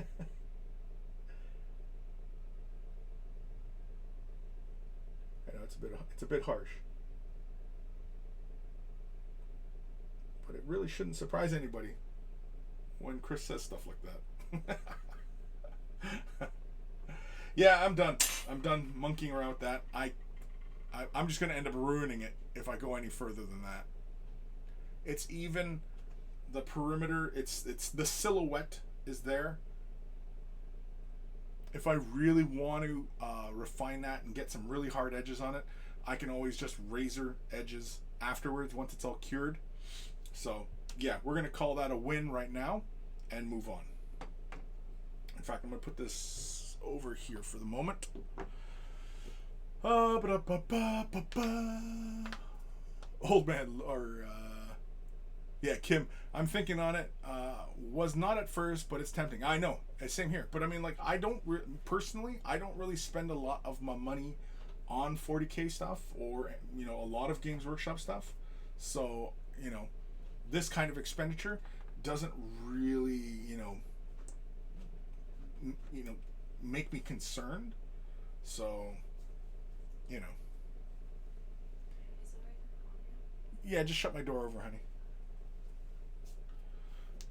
But yeah. Old man looking, I want it, but $240, geez, oh cremity. I was going to, did not expect the price though. Well, I kind of figured it would be more, but yeah, it is still quite a bit more. But yeah. Kim, it's a lot of money for one fig, but I really want him next to the other Bandai. Yeah, well, because, I mean, he's going to look cool. And, I kind of want to find another head to put in its place for the helmet, right? Provided that it's easy to get that helmet out. Because it does have that collar bit on top of it. So maybe you can't even get to that head. I don't know.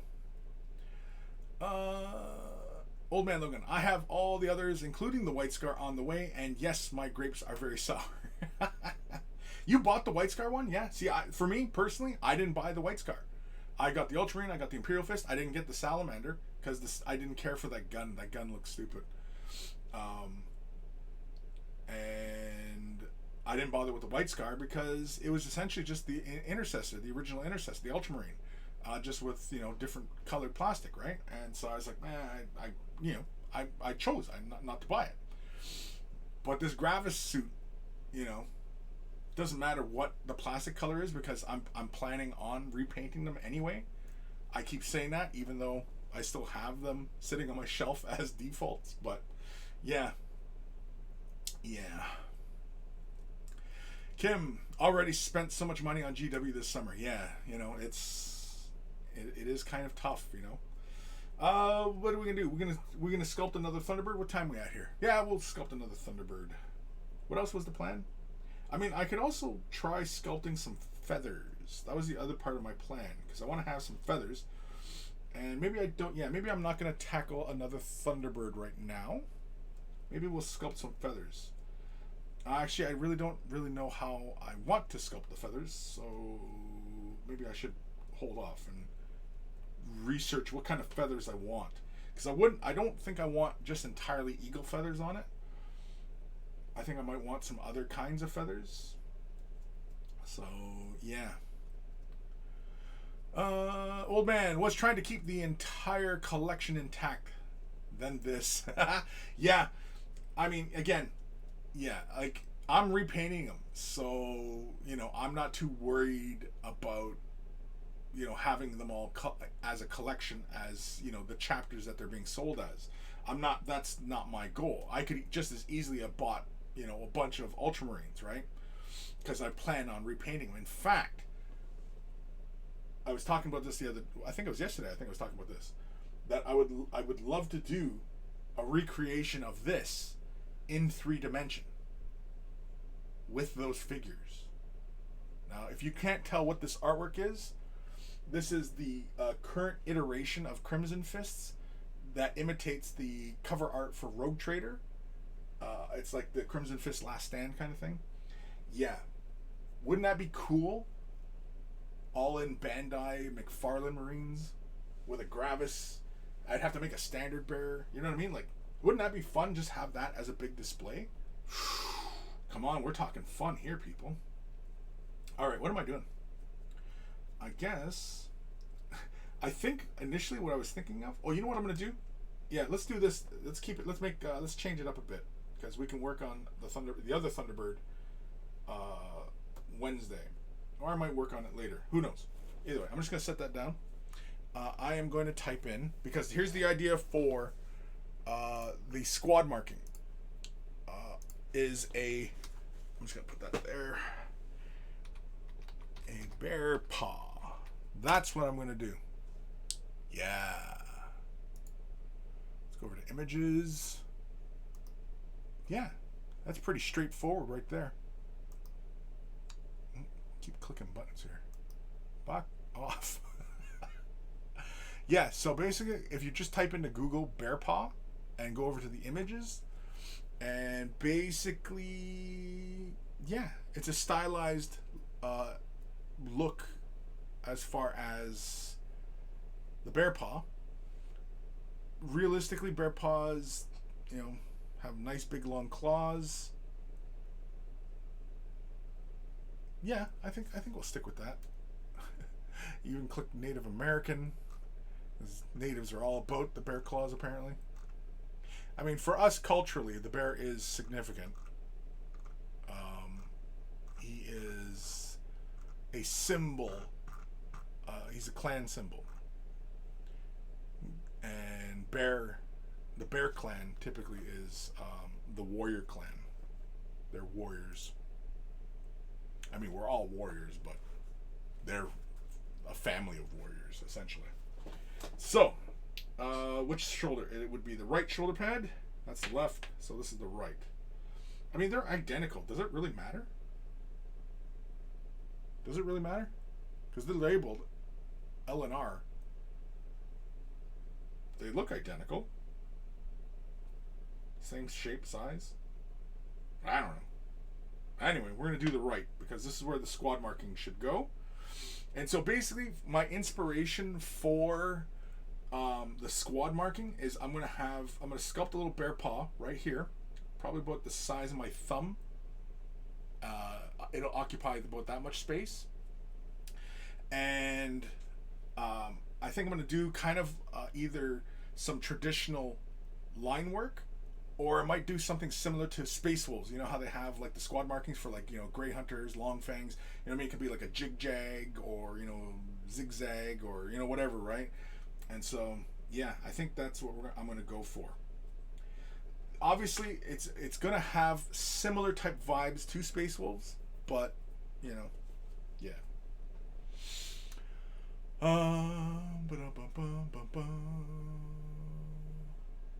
Kim, I only got the first or the fifth Bandai, so I might need another. You only have one Bandai? I thought you bought a whole bunch. I thought you're crazy like the rest of us. Apparently, you're more sane. But yeah. Old Man Logan, I suppose if I give up the collection, I could sell one and use the proceeds to buy the new one. Catfish Shotgun Beers.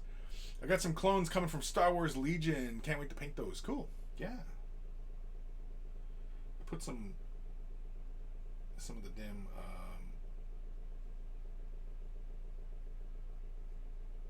lip balm on here, and now I'm just making the green stuff really smooth. I shouldn't have did that because I still need to adhere this to the surface. Old Man Logan, stick with the labeled sizes to be safe. Stick with the labeled sizes to be safe. Labeled sizes of what? I don't know what we're talking about. Greenleaf Terrain, balls! Squad hanging balls. Oof. Squad hanging balls. Alright, we're just going to knead this up a bit. Just kind of push that excess moistures. Oh, sorry, I meant the sides. Oh, the sides. Oh, yeah, the left, right? Yeah. Yeah, I'll just stick with that. I mean, you know. I'm a little confused myself. Like they're identical, so I don't know why they're labeled left, right, but whatever. Whatever. Alright, I'm going to take probably about... I probably don't really need that much. I'm going to take probably just about as much as I did for the Thunderbird icon itself. I probably don't need that much. And I'm going to see if I can kind of speed my way through this. Meaning, I'm going to flatten this out onto this area, and then I'm just going to carve away most of the detail, and then see if that gets me there a little faster. Because if that's the case, then I can do the same thing for the icon on the other shoulder pad, and, you know, we'll be good to go kind of thing, right? So I'm just going to... Basically, the point is just to knead out a lot of the the excess lip balm out of the thing. You know, the thing. Is this enough? About that thick. Is that enough? Yeah, it should be enough. So I'm going to place it right about there. So this is about where the icon will occupy. Right about there. Give this a good pressing. Make sure it adheres.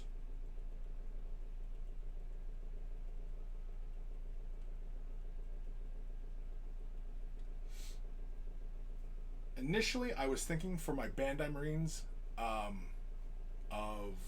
sculpting fists onto the shoulder pads. But then I was thinking, why not I just, you know, look for 3D printed? Do you think there's an abundance of 3D printed for Bandai? Not really. And these shoulder pads, I mean, like, they're similar to the Bandai shoulder pads, but not, because they have these ball joint peg things. Ball joint pegging things? I don't know. Ball joint pegging. I think that's something different, isn't it? Oh. I'm just kind of beating this onto the surface here. Just making sure, get down to a desired thickness for this. And then, yeah, I'm just going to basically carve away the symbol itself, the icon. I have the shape in front of me. The overall shape of it is like a fat raindrop. So it's kind of, you know, it tapers upwards, but I'm not too worried about that. And the bottom is actually kind of flat. So, yeah. This should be pretty straightforward. But I also said that about the Thunderbird icon as well. So, yeah. Live and learn. Live and learn. All right. Yeah. I think that's adhered to that surface. All right. So I'm going to quickly draw out where I want this. So I'm just going to use this pointy end of this sculpting tool. I suppose I could probably use one of my pointier sculpting tools, but yeah, this will be fine. Well, maybe not. It's actually, the tip is kind of dinged in. Oh well, doesn't really matter. I feel like little chunks of something on here. It's green stuff. I don't know if it's fresh or if it's old. I remember one time I had like one of my older, I think it was the GW sculpting tool.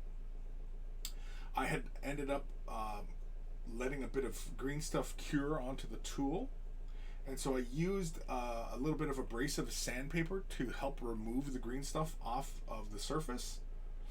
And yeah, I ended up dinging the plating, and the tool ended up rusting after a while. So basically got to throw it out. That was annoying.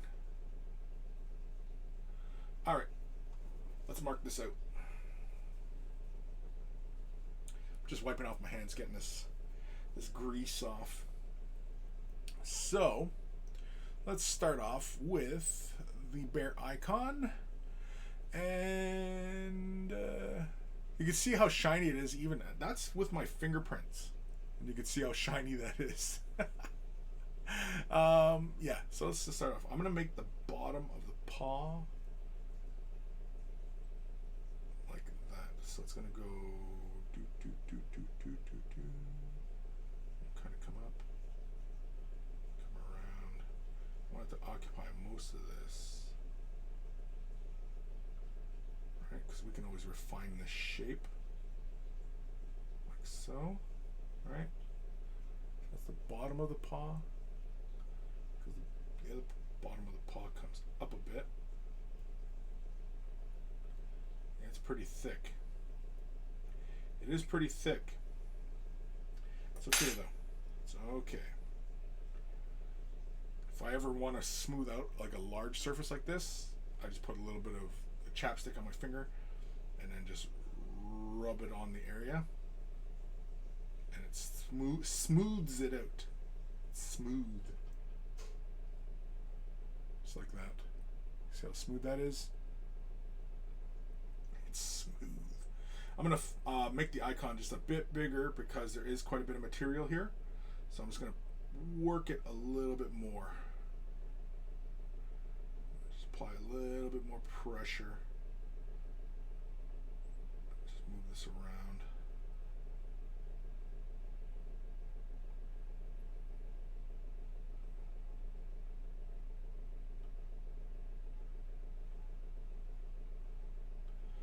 +2, it also is what? We're approaching 2 hours. So this stuff that I've been using has been curing for 2 hours, which is getting pretty darn close to the end of the work time that you get with green stuff, typically.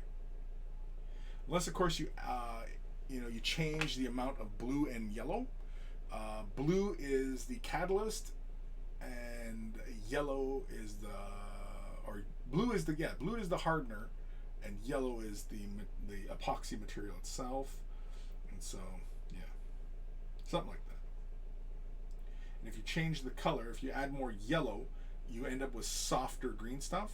And if you add more blue, you end up with harder green stuff.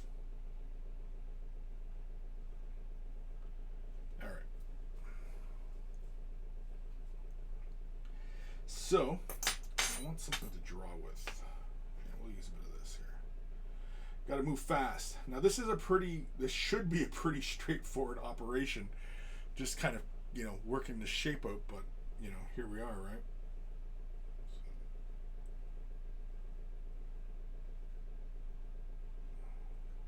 along those lines. All right. We got 5 circles. So now we're going to make 5 circles. Yeah, it is kind of just like that, eh? Interesting. So, I'll just go juke.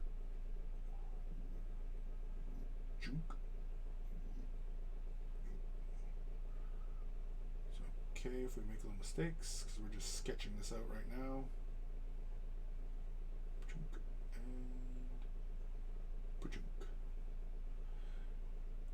They're all pretty much the same size, although one should be smaller. Because bear paws do end up, you know, they have different pads, different things going on with their pads. And the claws don't have to be that big. And in fact, yeah, we'll probably just fudge it and say that's a claw. That's a claw. That's a claw. That's a claw.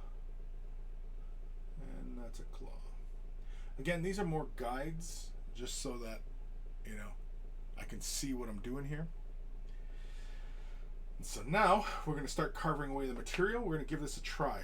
Because like I said, if this works out okay, then we'll do it for the icon itself. So we're just going to go boom and a boom, boom, and just pull that right off, just like that. Yeah, it's already getting kind of firm, so we got to work somewhat quickly here. So like that.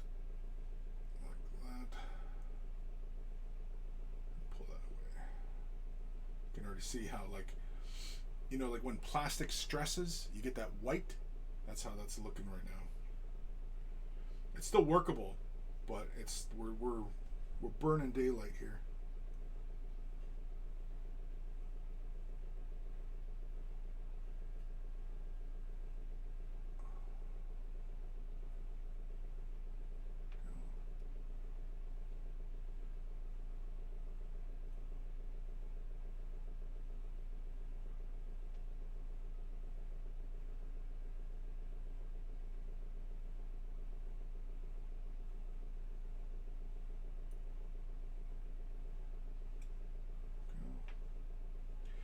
Because the other route I could have gone was like just make abstract blobbies, push them onto the surface, move them around, right? Probably would have been a little bit easier. I don't know. I was just trying this out because trying the idea out. Like I've said, I'm not a pro sculptor, so can't really say. I'm trying to solve my problems as straightforward as I can.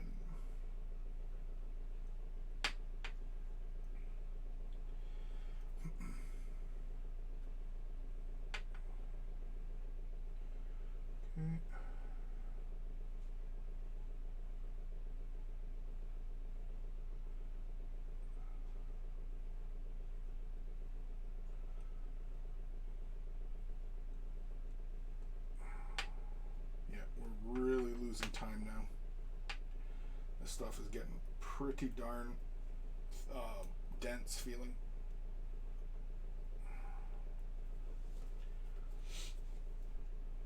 Time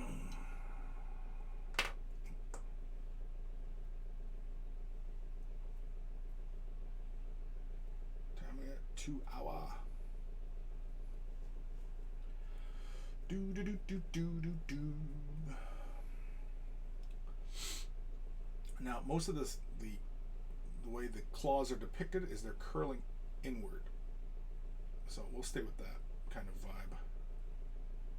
Except the claws that are up on top.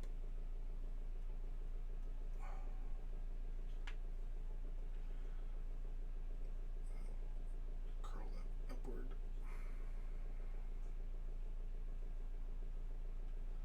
Curl that upward.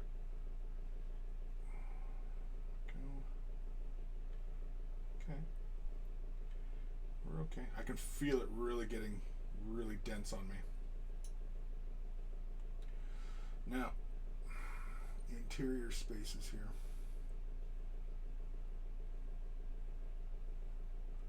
Yeah, I probably should have just did little balls and did it that way.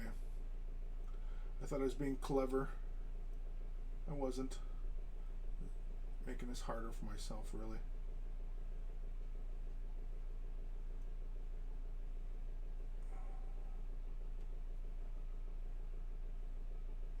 it's going to be more time spent refining these shapes, these little volumes.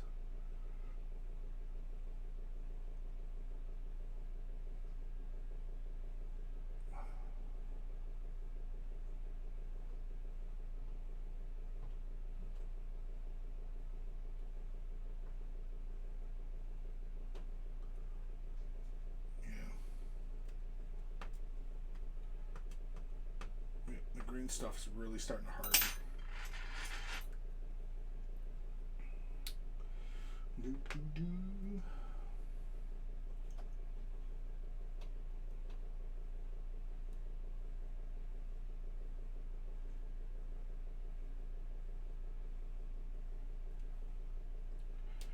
This is the rounded tool here.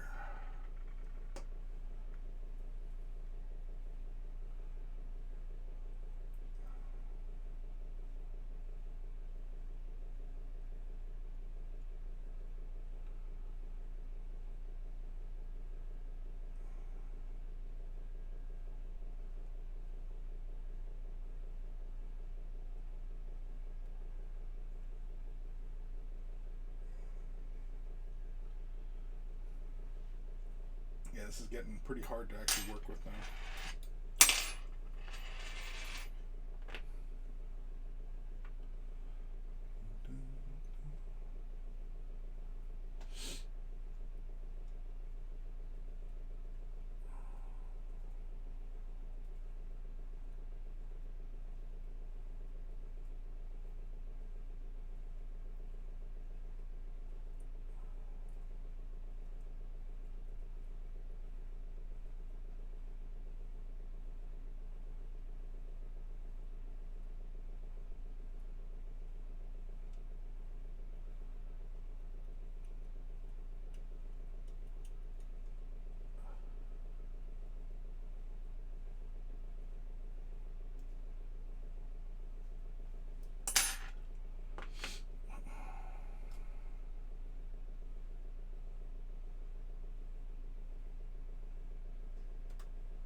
I'm kind of shutting up now because I'm concentrating to try and hurry up and work with this while it is still manageable.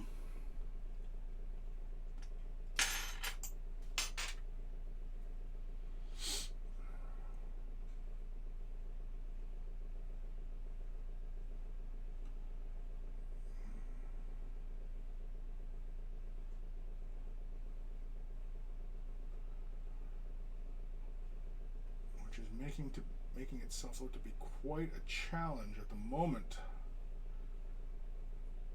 Just making sure this is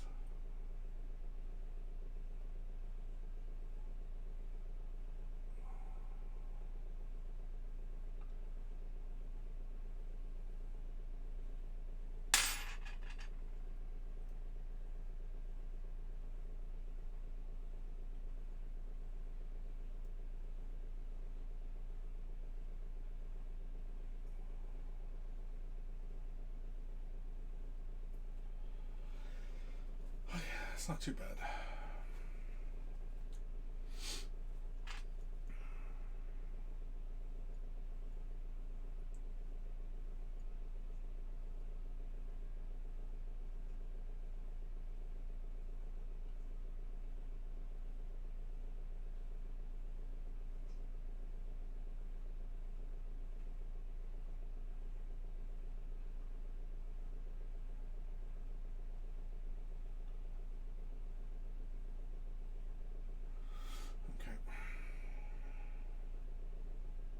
Yeah, I probably should have just went and did blobbies.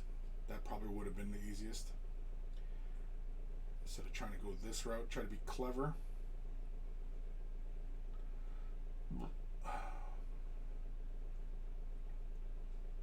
Oh well.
We're getting there.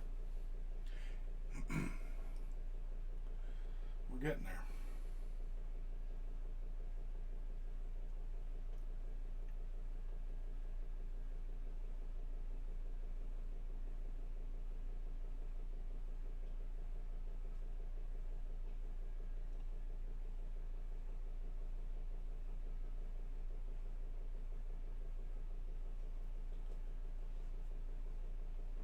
Slowly but surely.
Tool.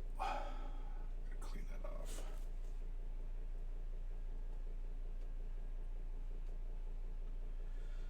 Go.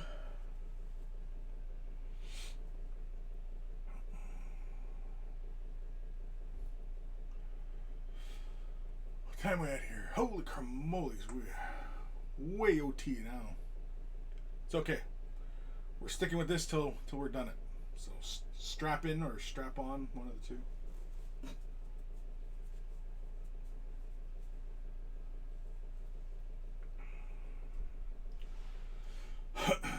Getting to the point now where I'm kind of done farting around with stuff. I just want to get it done.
You can even see how the green stuff's not even sticking to itself hardly.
Oi.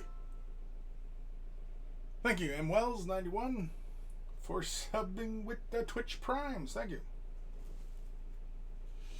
Welcome. Welcome, welcome. I don't know if you've been creeping the whole time or what have yous, but welcome.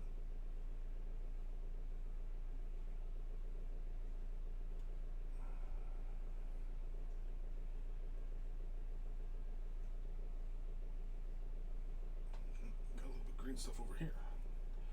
Starting to get green stuff all over the place here.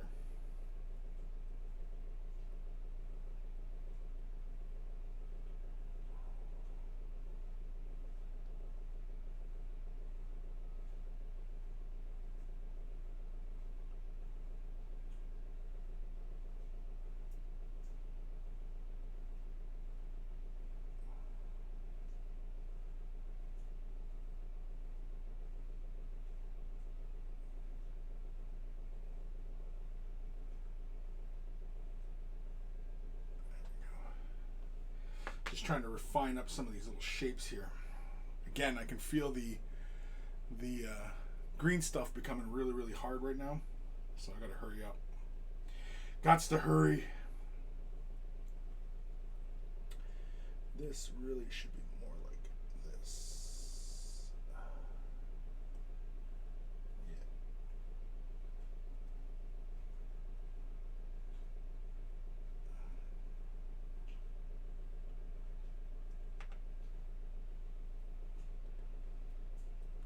That comes back in. And this tapers off to a point. Just like that.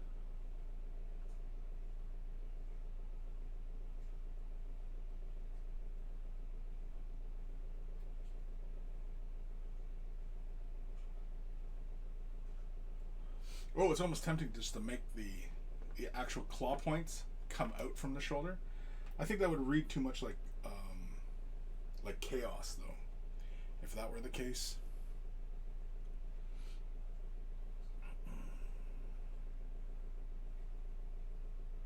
Probably.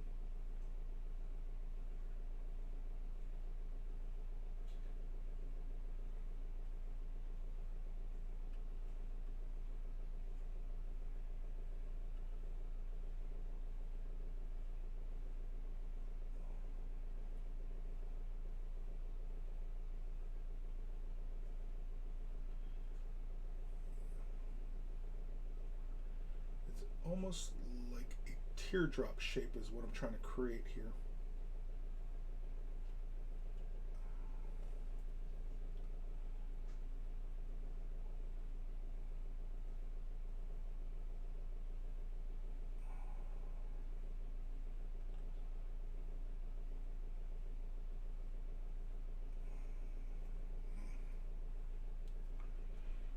We're getting there. We're running out of time, though. We're against the clock, as it were.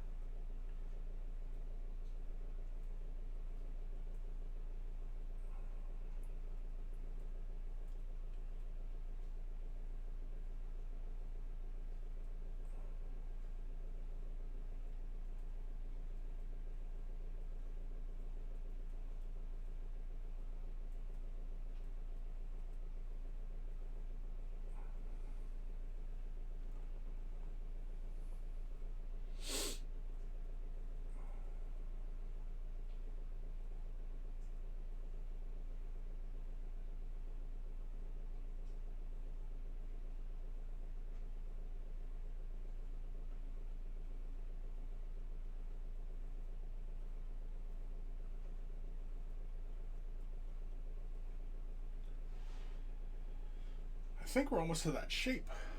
It's starting to look like a bear paw, right? Does it look like a bear paw? Kinda? Sorta? Not really? Yeah, I didn't think so either.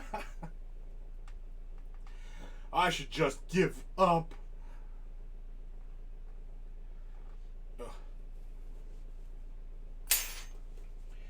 My fingers have this chapstick all over it.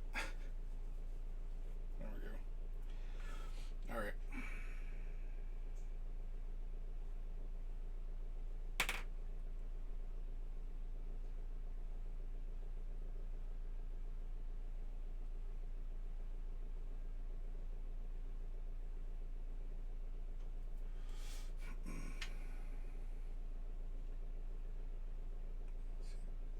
Can't smooth this out a bit.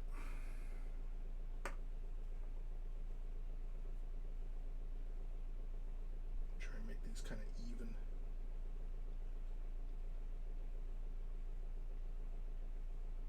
Yeah, oh shit.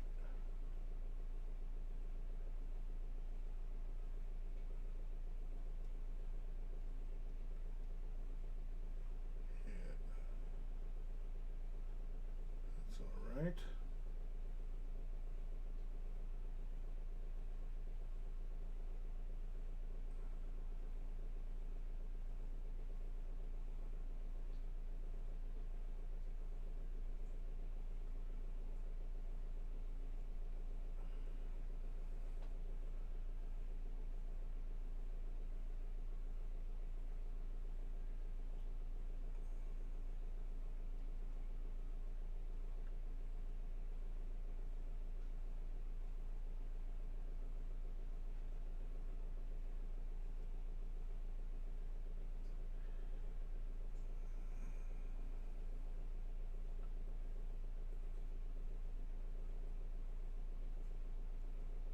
Again, if I make really huge errors, I can always just sand them smooth.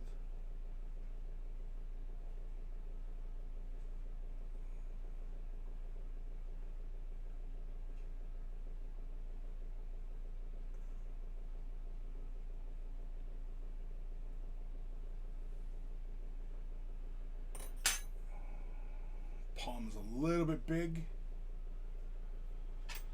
So I'll come in, we'll force it back in a bit. Again, we're running out of time.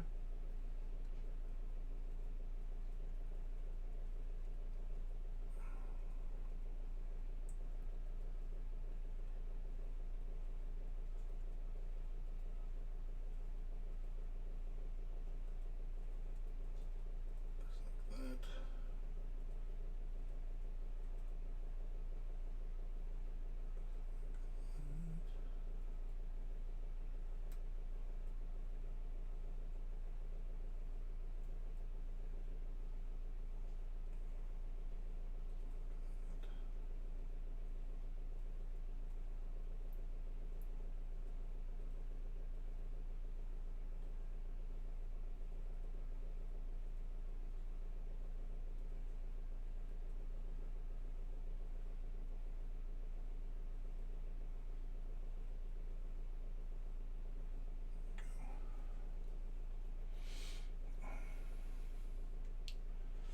Just got to correct this nail over here. So.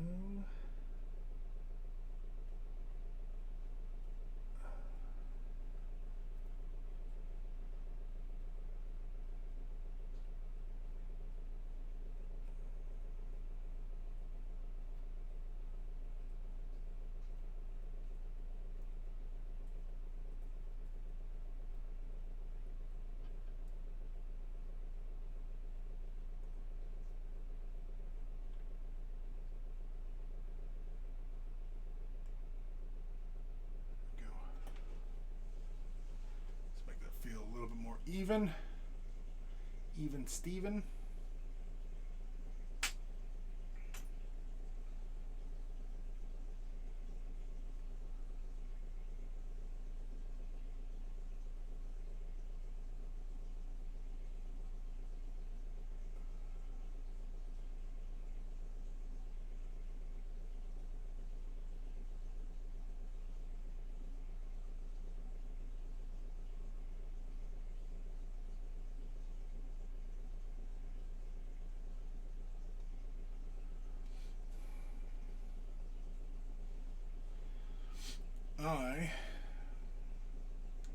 I want the nails in, but I don't know if I'm going to be able to do this.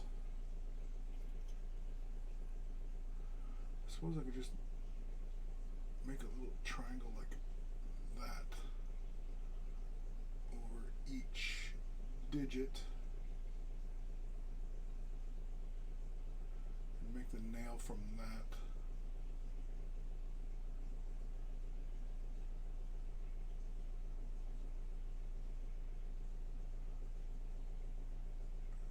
I don't know if this is going to work out well. I might end up just chopping these off, round these off, and then do the claws another day, because yeah, the green stuff is getting really difficult to manage.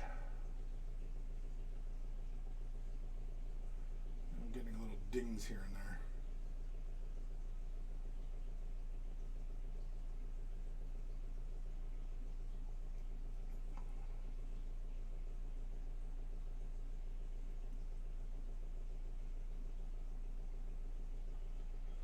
Little dings, little dings.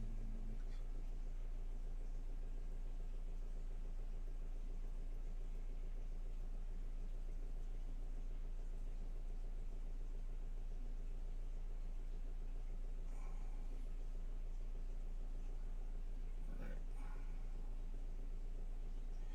Yeah, I think that's what I'm gonna do. I think I'm just gonna end up rounding these off, and then we'll do the claws another day. Which means, should I just use the material there? Probably. Let's do it. Let's just use the material there. So instead of having this little odd shape to it, I'm going to just round it right off. Hopefully. Push some of this material back in on itself.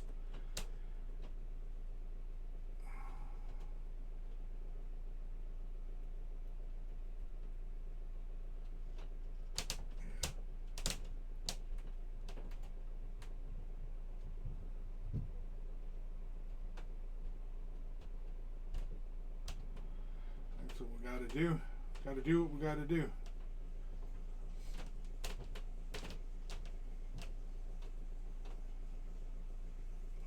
I was trying to be clever and, you know, devise a different way to go about this, but no, it's not. We're just not in the cards. It's not in the cards. It's all right. It's all right.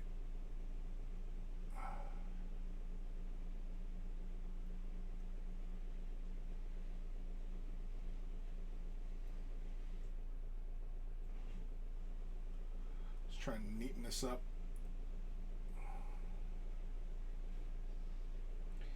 Yeah, we'll do the claws another day. Actually, this I'm going to pull off like that. And round this off.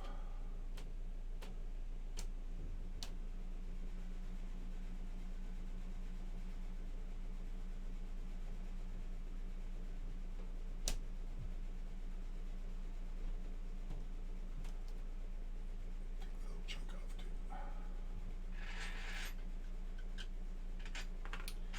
Arg.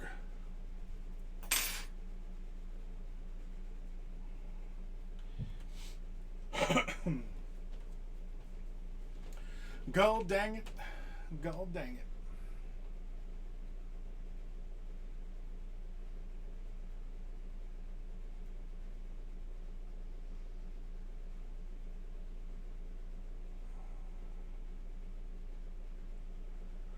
Oh, this is a pain. Pain in the rump. Plus two, family decided to put the washing machine on, so now it's getting really warm in my basement. My fan doesn't reach that far.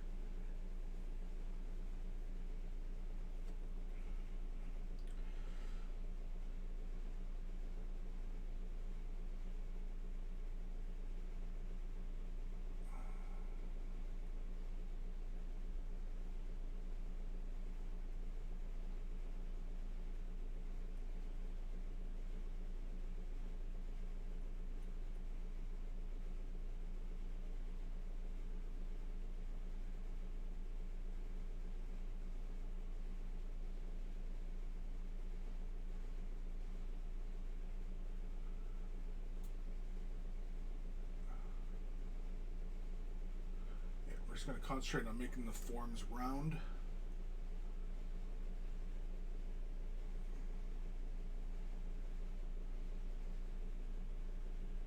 we'll do the claws another day. We'll fight that battle another day.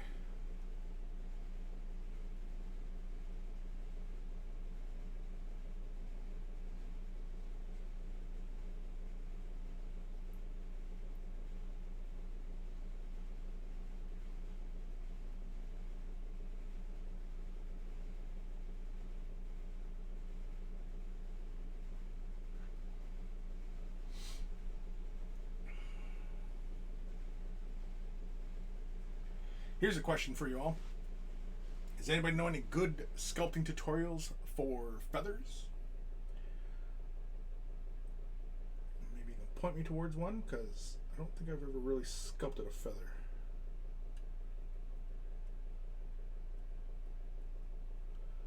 Feel free to let me know.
Yeah, should have just did this shit from the start. Well, what can I say? Live and learn, right? Live and learn.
Mostly back to where we want to be.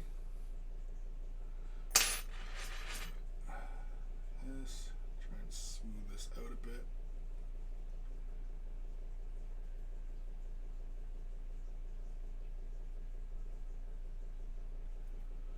Not sure why that mucked up like that.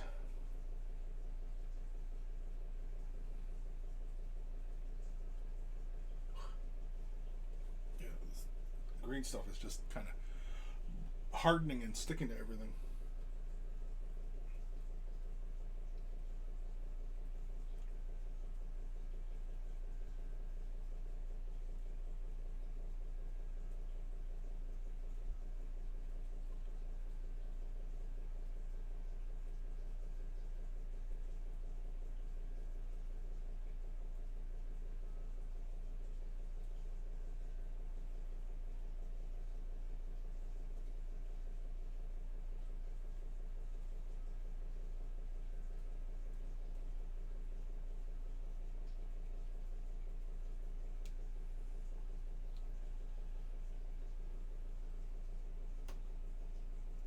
That's not too bad. It's a little rough on the insides, but I mean, if we're coming back at it with some more green stuff, maybe I'll just make it a little bit more pronounced and smooth it out,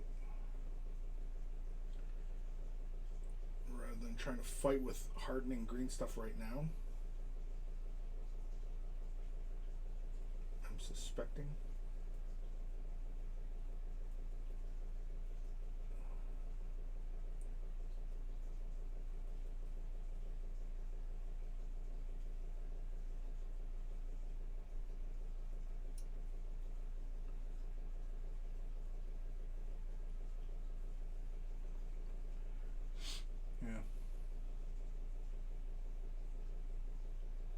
I think I might have to smooth those out once these cure. I think that's what we'll have to do. We just might have to do that.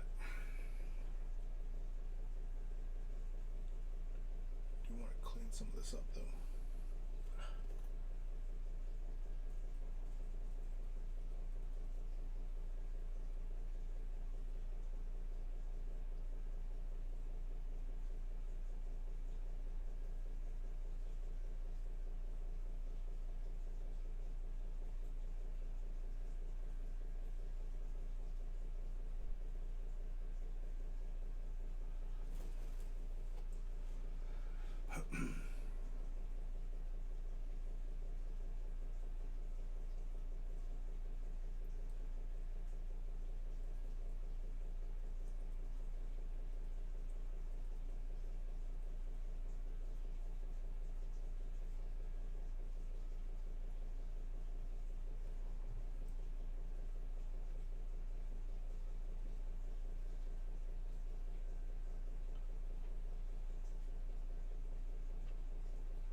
I gotta quit farting around with this because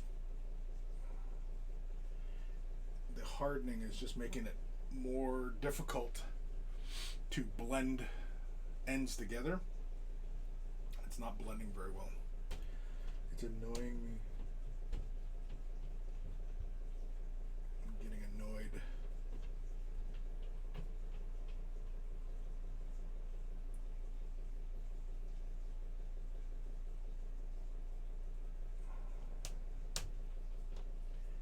Yeah, I think I have to stop there.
Yeah, we have to stop there.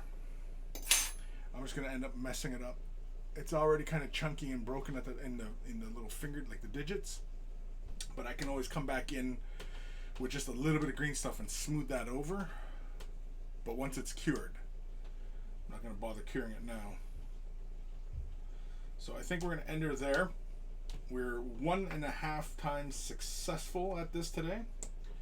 Get rid of this green stuff as well. Sticks to everything.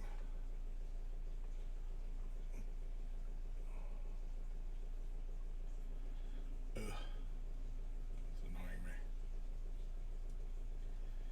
Alrighty. It's chunking up. Like, see the problems I'm having? I'm having real problems here. Ugh. Ugh. It's just falling apart. Okay, I'm done. I'm done. Alright, I want to thank you guys for tuning in. I want to thank you, MWells91 for the Twitch sub. Thank you very much. That helps the channel a great deal. And I want to thank you. And I want to thank you guys for tuning in. I want to thank my patrons for their continued support. And yeah. So we got some done. Because we got the bear paw ready to go-ish. And I am mostly happy with how my Thunderbird turned out. And we're going to do that on the other shoulder pad. So stay tuned next episode, which will be Wednesday. Yeah, these two items should be cured by then. And yeah, so pretty much, I think the week will pretty much be sculpting. I definitely have to research up sculpting a bear skull, because I'm going to put that where the human skull is on the chest. And if anybody can point me towards any kind of tutorials or anything like that for sculpting feathers, that would be much appreciated. I will see you guys later. I'm going to get the hell out of my hot office. It's hot in here. It smells like ham. Dun dun dun dun dun dun dun dun. Dun dun dun dun dun dun dun dun dun. Dun dun dun dun dun dun.